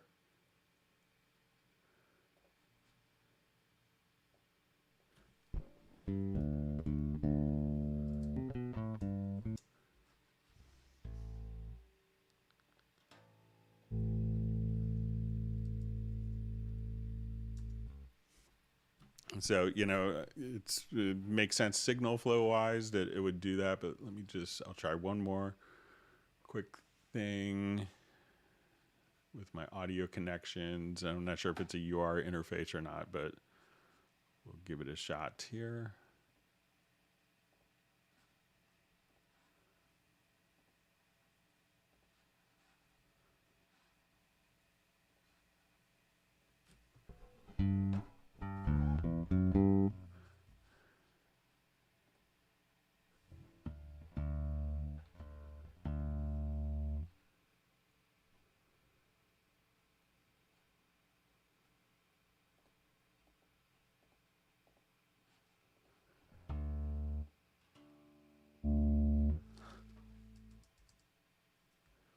Yeah, so I think if you want to, have that behavior that, it's going to either send a signal for, it's going to send a signal, from the DAW to the track. You can monitor that, or the input source.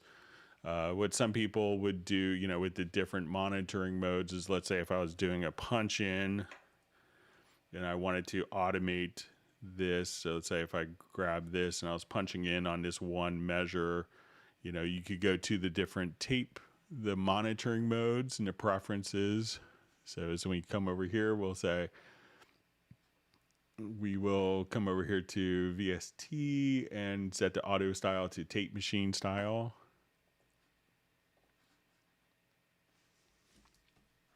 So say, and now as soon as it goes into record, if I hit record this time, it would be in activate punch in. So as soon as it goes into record, I'll hear my bass. And if I arm the track for record, that would be helpful.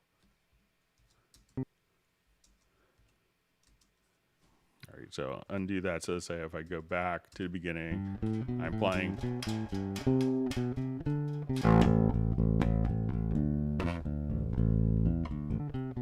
And then it goes back. But I think that's pretty typical audio signal routing. So I'll just put my bass down. Sorry if it doesn't work the way you want.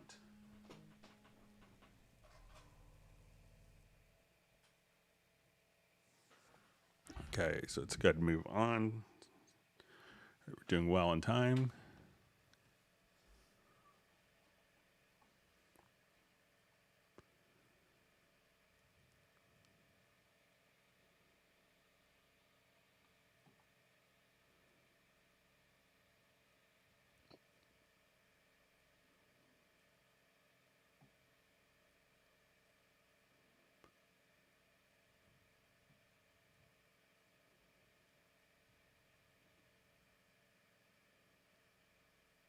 Okay.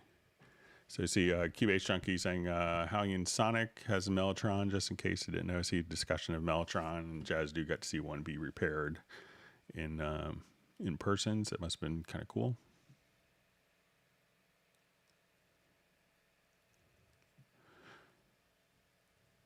All right, so I see, can we get horizontal and vertical wheel mouse zoom for Cubase 12? So I'll make sure to pass on the suggestion and the request for it.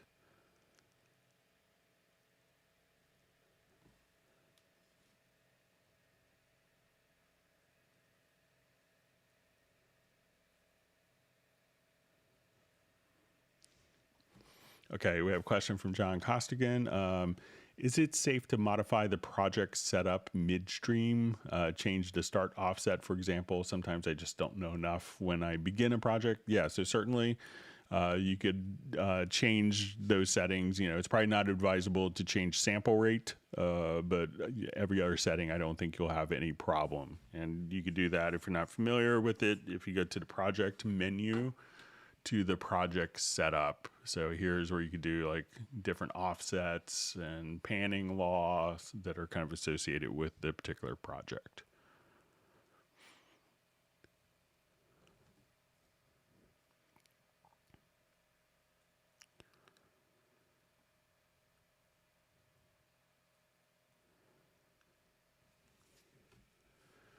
Okay, so I just see, hello, can I make Cubase look smaller in a 1366 by 768 screen? So you may want to try to see if your computer has the ability of doing scaling, you know, so it's not necessarily, you know, it's that particular resolution that's not really well suited for most DAWs where you have to see a lot of information. So if, you know, I know sometimes if you do it on Mac OS, that some of like the MacBook Airs have like that resolution, and there is like a little utility that I use because my Mac won't give me 1080p resolution. So something, you know, so there may be other things, sometimes hooking up to an external monitor could do that, but in my Mac OS, so that I could create, you know, 1080p stuff, I have a little utility called Switch ResX, and this will allow me to kind of switch to different screen resolutions, or when I have it connected directly to a display monitor.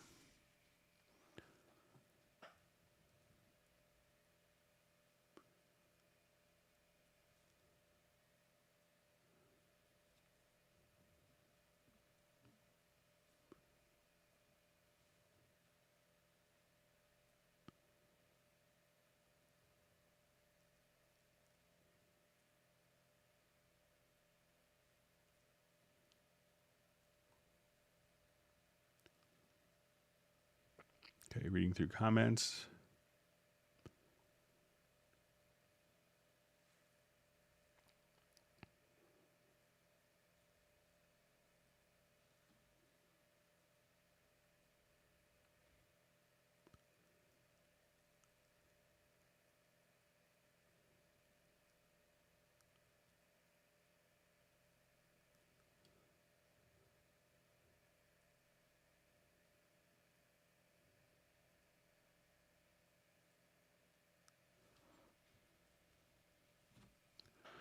Okay, so you see, I saw you can transpose audio to MIDI. Can you describe it, please? So this will work for like monophonic recordings. So if I wanted to come, let's say, with my lovely bass performance here and my jazz bass I need to get set up. If I come over here, let's say, and we go to the very audio editor, I could now come right over here. So we see that this is kind of taking this. So this works for kind of monophonic sources. And then we go to functions, we could say extract MIDI. And now we can see that we could have, you know, the same performance here in MIDI that we will have directly in. So you could do it just like that. It's not really intended and doesn't work for like polyphonic material like chords.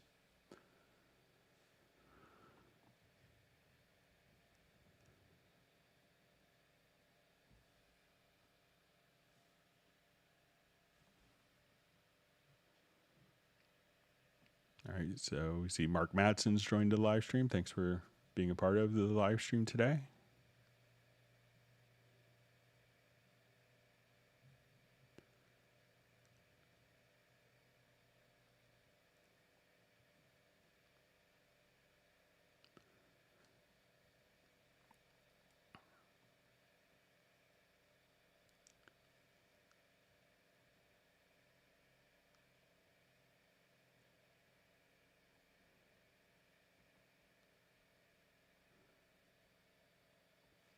Okay.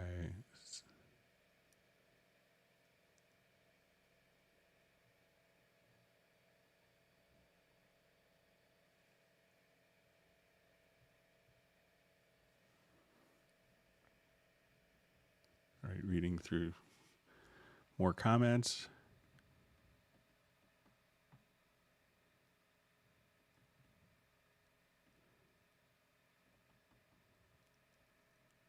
Seeing different controller discussions.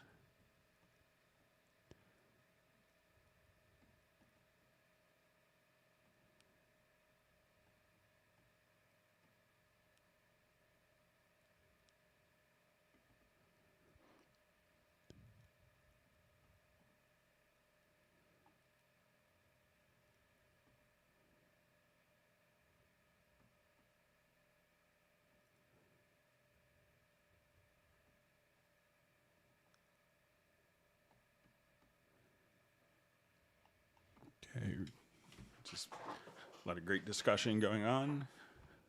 Just in my timeline just jumped on me.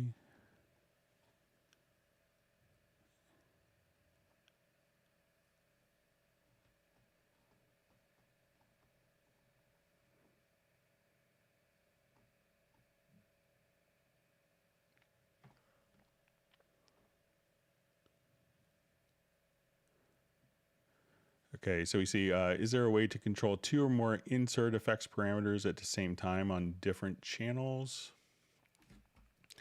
All right, so let's say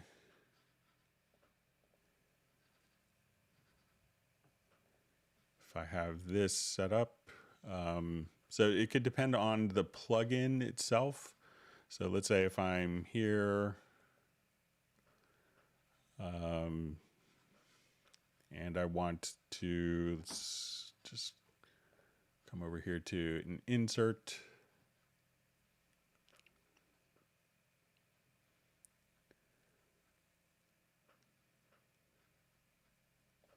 And say I just want to run it through the VST bass amp.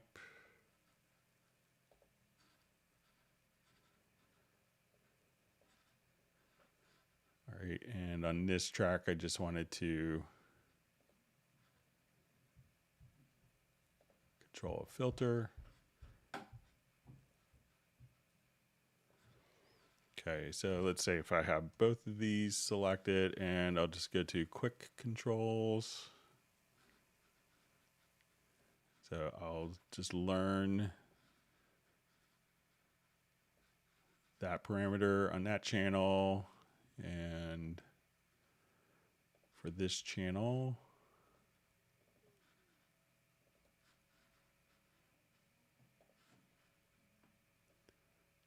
learn this parameter for quick control 1.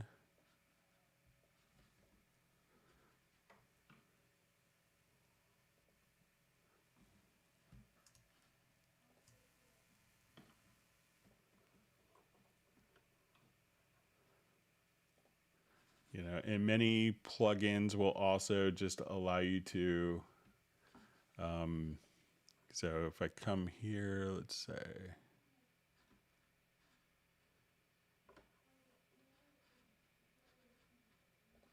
let's see if I adjust the position here.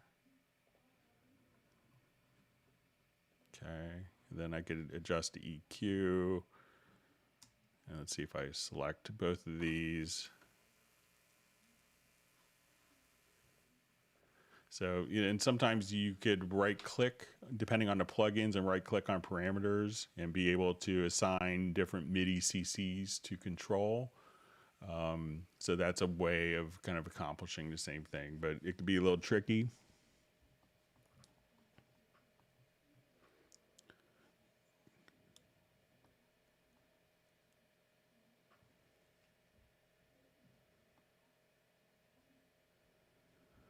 All right, so we see from Daniel, what headphones are the most recommended for Cubase Nuendo? So any headphones that you find, you know, that work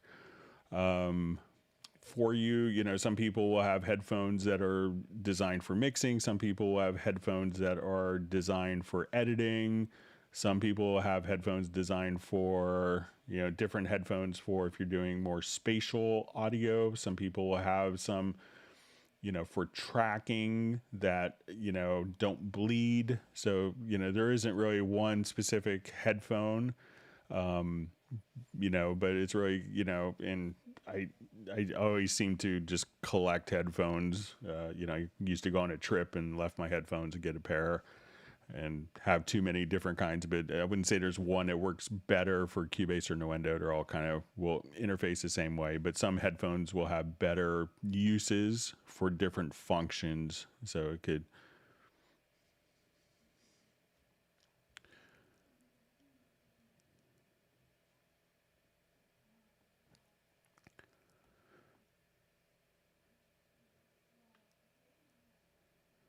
okay, so we see, is it possible to change the key or transpose an audio loop to a certain key?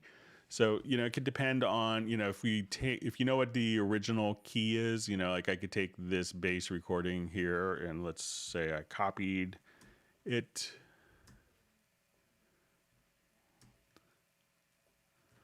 You know, and I could just kind of click here, and as soon as I do that, I could choose to transpose. So say I want to go up a minor third.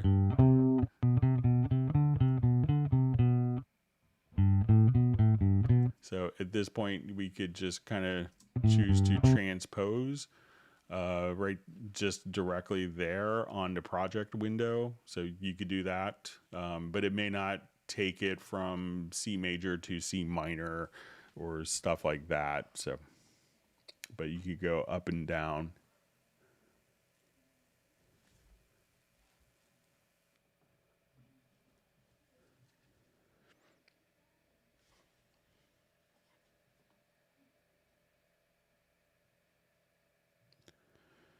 Okay, so we see, how do you make a sample mono in the stereo track, in the sampler track?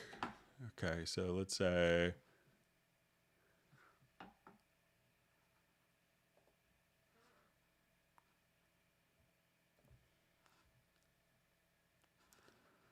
okay, so let's say if I have just a,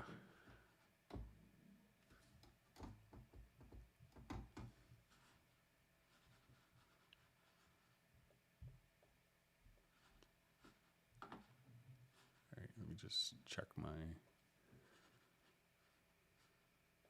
control room connections here real quick. Sorry about that.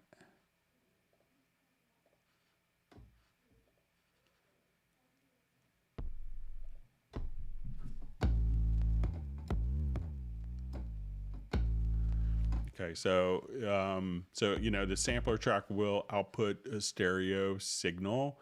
You know, if you need it to be mono, or if you just want it to sound mono, So if we come over here, let's say, okay, I just wanted to select my combined panner. So now, as soon as I do this, I could just kind of go and, just mono it.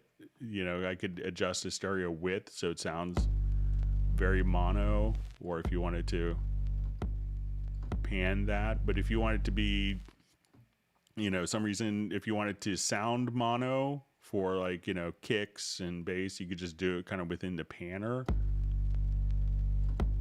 And that's, kind of dead center. But if you wanted to make it wider, you have those options to do that right there.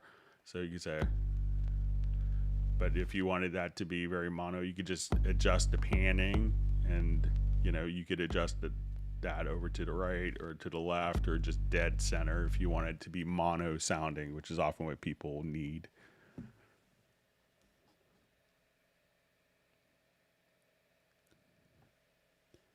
And if you needed to go more than that, you could also just send it to a mono group.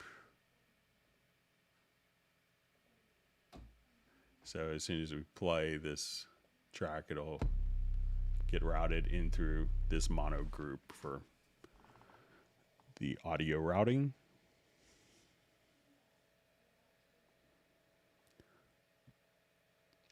All right, so you see, hi, so to continue question, so to continue with the Beat Designer, how can I record this to my project, meaning like printing it? Thanks a lot, Greg. All right, so if we have a Beat Designer project here, so let's say if we just have Beat Designer open, so we don't necessarily even have to record it, but let's say if I have this, and let's say my cursor is at measure 2 and I look at my Beat Designer again, if you go to this little drop down menu, you could just say, insert pattern at cursor, or insert between left and right locator, starting at left locator. So you see these little drop down options, and then that could be placed directly into the project. You could edit it in the Cubase drum editor, and then it'll be resident directly in the project itself. All right, so I know we had a couple of questions that were mailed in before, not too many, and I think we covered a couple, but before it gets too late, so make sure that we can get to them.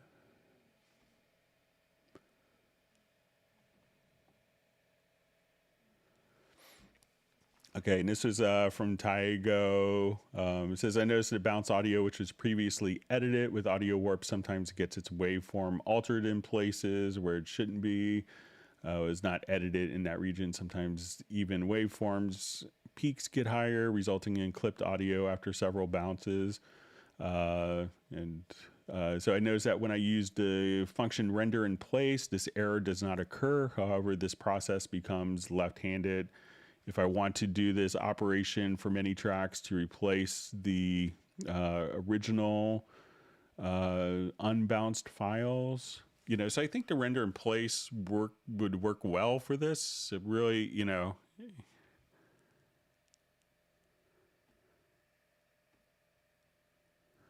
because you could easily do, render in place for multiple files. So let's say if we're here,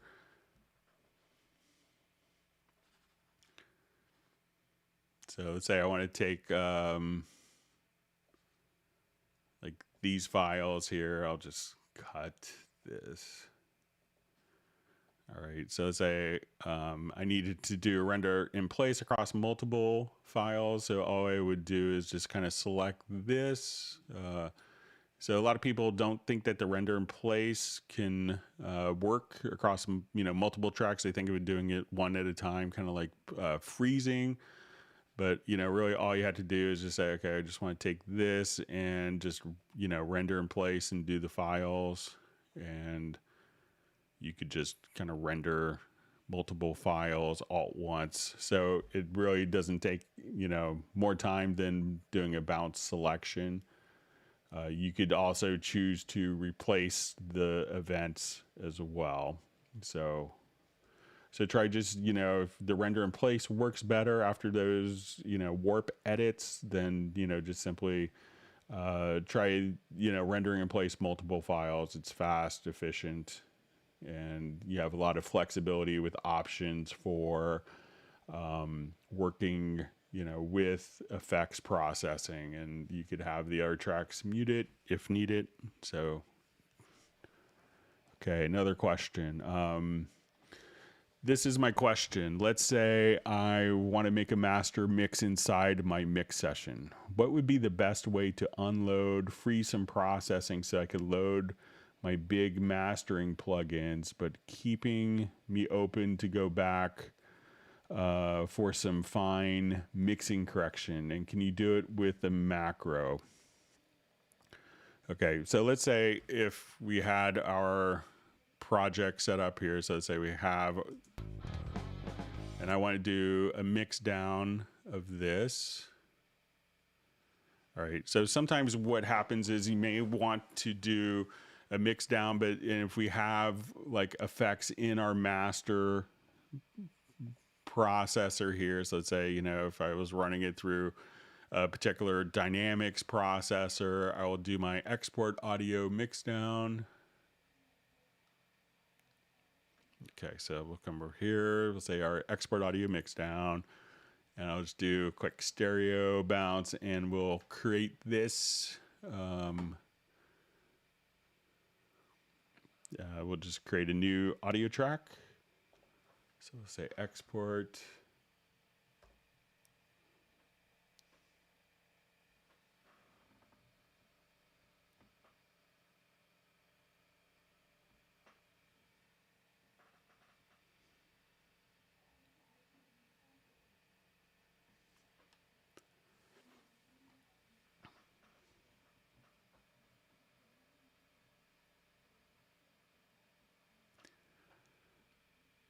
Okay, so now once we have this, let's say we have our mix down file. Now, if we want to, quickly kind of just jump back to this file, what I would do is I'm going to treat this like a reference mix. So if we needed to, at this point, put big plugins in this chain, what I would do is send this to no bus. Okay, and as we do this, we can... I'm going to say we're going to send it to our guitar Q send. So now when I play, and I'll just kind of obnoxiously EQ this, I could listen to the mix with the original processing online, and now we're only listening to this track. Now once I have this done, I could still come over here and load up my big type. I'll just do something obnoxious here. So say, okay, we'll put a flanger on the mix. So as we do this, so I could listen to my whole chain and then listen to the original just by one mouse click. So I can say, okay, this is my master with the master processes on it.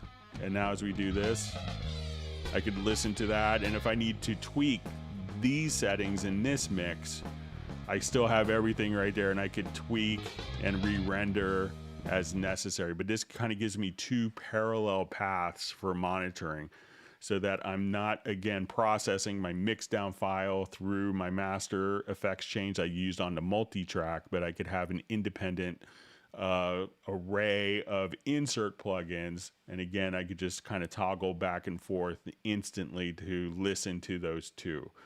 So send it to, go to the control room, and when you go to the audio connections, make sure that you have, once you're in the audio connections here, you could just create a Q mix from the audio connections window, and then it will show up here. Then you could just toggle back and forth, and those will be two different ones. And as the signal, if it's a VST3 plugin, if you're worried about CPU resources, if you just kind of come over here to plugins under preferences, you could have suspend VST3 plugin processing when the audio signals aren't received, so that when this track isn't playing, or isn't passing audio, if you mute it, then it's not taking any signal sources. All right, so we had a question from Brisbane in Australia mailed in. Is there a way to adjust the pre-roll amount? It seems to be only one bar. The only way to get around this is to adjust a left locator to the desired amount before punch-in point, but this is added work. Thanks.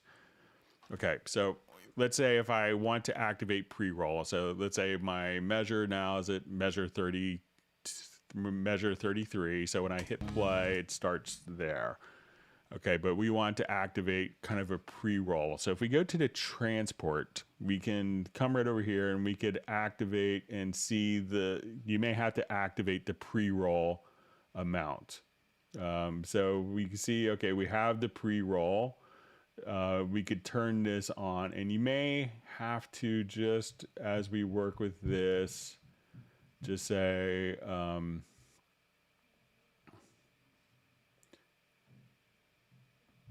you may have to kind of just go to the little dividers here and see the pre-roll amount. So once the pre-roll is activated, I could just grab my cursor here, and let's say, okay, I just want it to be 2 bars. So I think now when I hit play, it'll pre-roll to measure 31. So if I do it again, it's going to pre-roll 2 measures directly to the spot. So you could adjust it, but you may have to just kind of come over here, and if we just kind of, you could hide that pre-roll amount, or you could just see it visible. So just kind of hold the mouse down until you see arrows to the left or right, and then you could adjust the pre-roll. Okay, and we did the next question we did in the live stream, so I'll jump back. Thanks for all the questions and mailing them in. And again, if you have questions in advance, please send them to clubcubase@steinberg.de. All right, so let me go back to our live questions. Thanks again for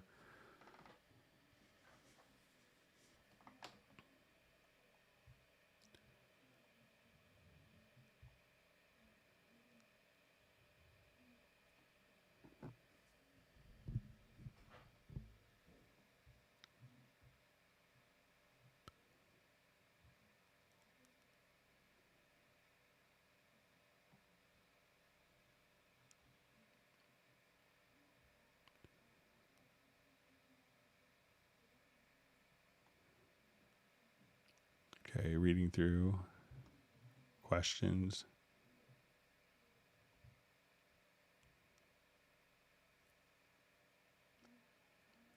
All right, so John Costigan's asking for more thumbs up. So, and we have to make John happy.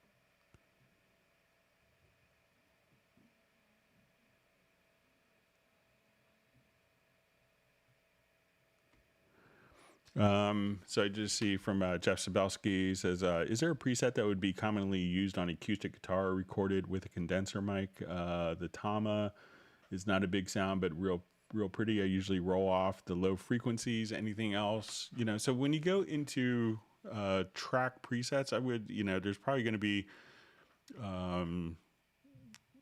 track presets for acoustic guitar. So let's just jump back to the Beatles or Stones project here. So it has acoustic in it. So, and if you just wanted to come to different track presets, just come over here to load track presets. And, there's hundreds of track presets that are kind of done. So we'll say, okay, I just want to come over here to guitar, acoustic guitar. And you can say, okay, maybe country. or I'll say acoustic guitar. So you could now just kind of come over here, and so let's say if I have this particular track open,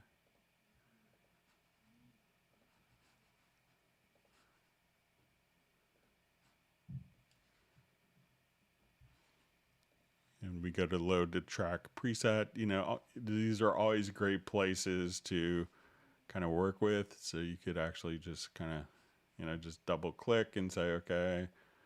And then that could load up a bunch of processing and EQs as you see fit. So, always, start with some of the track presets. But, usually rolling off a low end is good. Microphone placement can be really critical. Sometimes I used to get great results with like small diaphragm condenser mics are really wonderful too, and sometimes overlooked. So like I have an AKG 451 that I, used 30 years ago that I still love.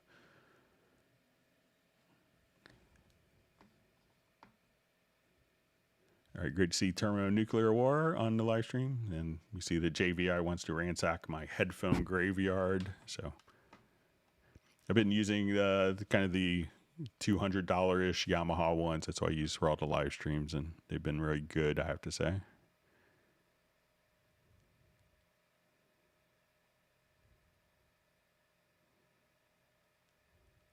Wonderful to see Pablo on the live stream. Glad you could make it. Thank you for the birthday wish.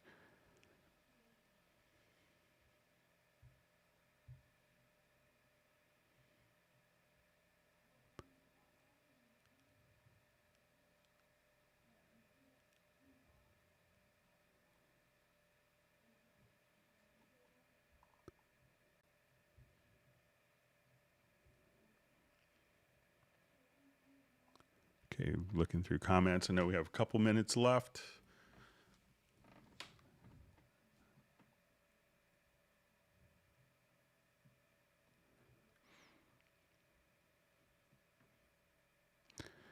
Okay, so I just see question / suggesting recording into sampler track. So, we could do it. It is a good suggestion. We kind of do it in Hallian, where we could have a sidechain input directly in, but, you could just record, directly into the DAW, into Cubase, and be able to kind of drag and drop. But Hallian does have that, but that could be a nice addition for a sampler track as well, to have kind of like a sidechain input. So thanks for that.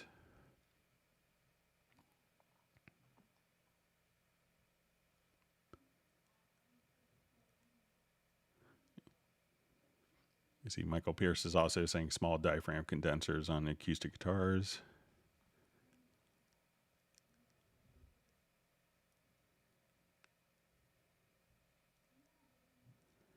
All right, so I think I'm caught up. We have 2 minutes left, so we'll see if there's another question. If not, we'll wrap up a couple minutes early so everyone can get their weekend started. I want to thank everyone for a wonderful live stream. I want everyone to stay safe and healthy. Thank you for all of the birthday wishes. It means a lot. So it's, we get to spend a lot of time together with many people here at these every Tuesday and Friday. So it's kind of a great community, and I really value that and appreciate. So I did it was kind of interesting. We did some stats for my boss. We had, I think it's 14,100 some questions, 595 hours of live streams, and over 1.2 million views since the pandemic started. So some interesting stats there, and want to thank everyone for making it such a great forum and a great community, and making it really special for everyone involved. So with that, I will go ahead and end the live stream. I want everyone to have a wonderful weekend. We'll see everyone back on Tuesday. And everyone, please have a wonderful weekend.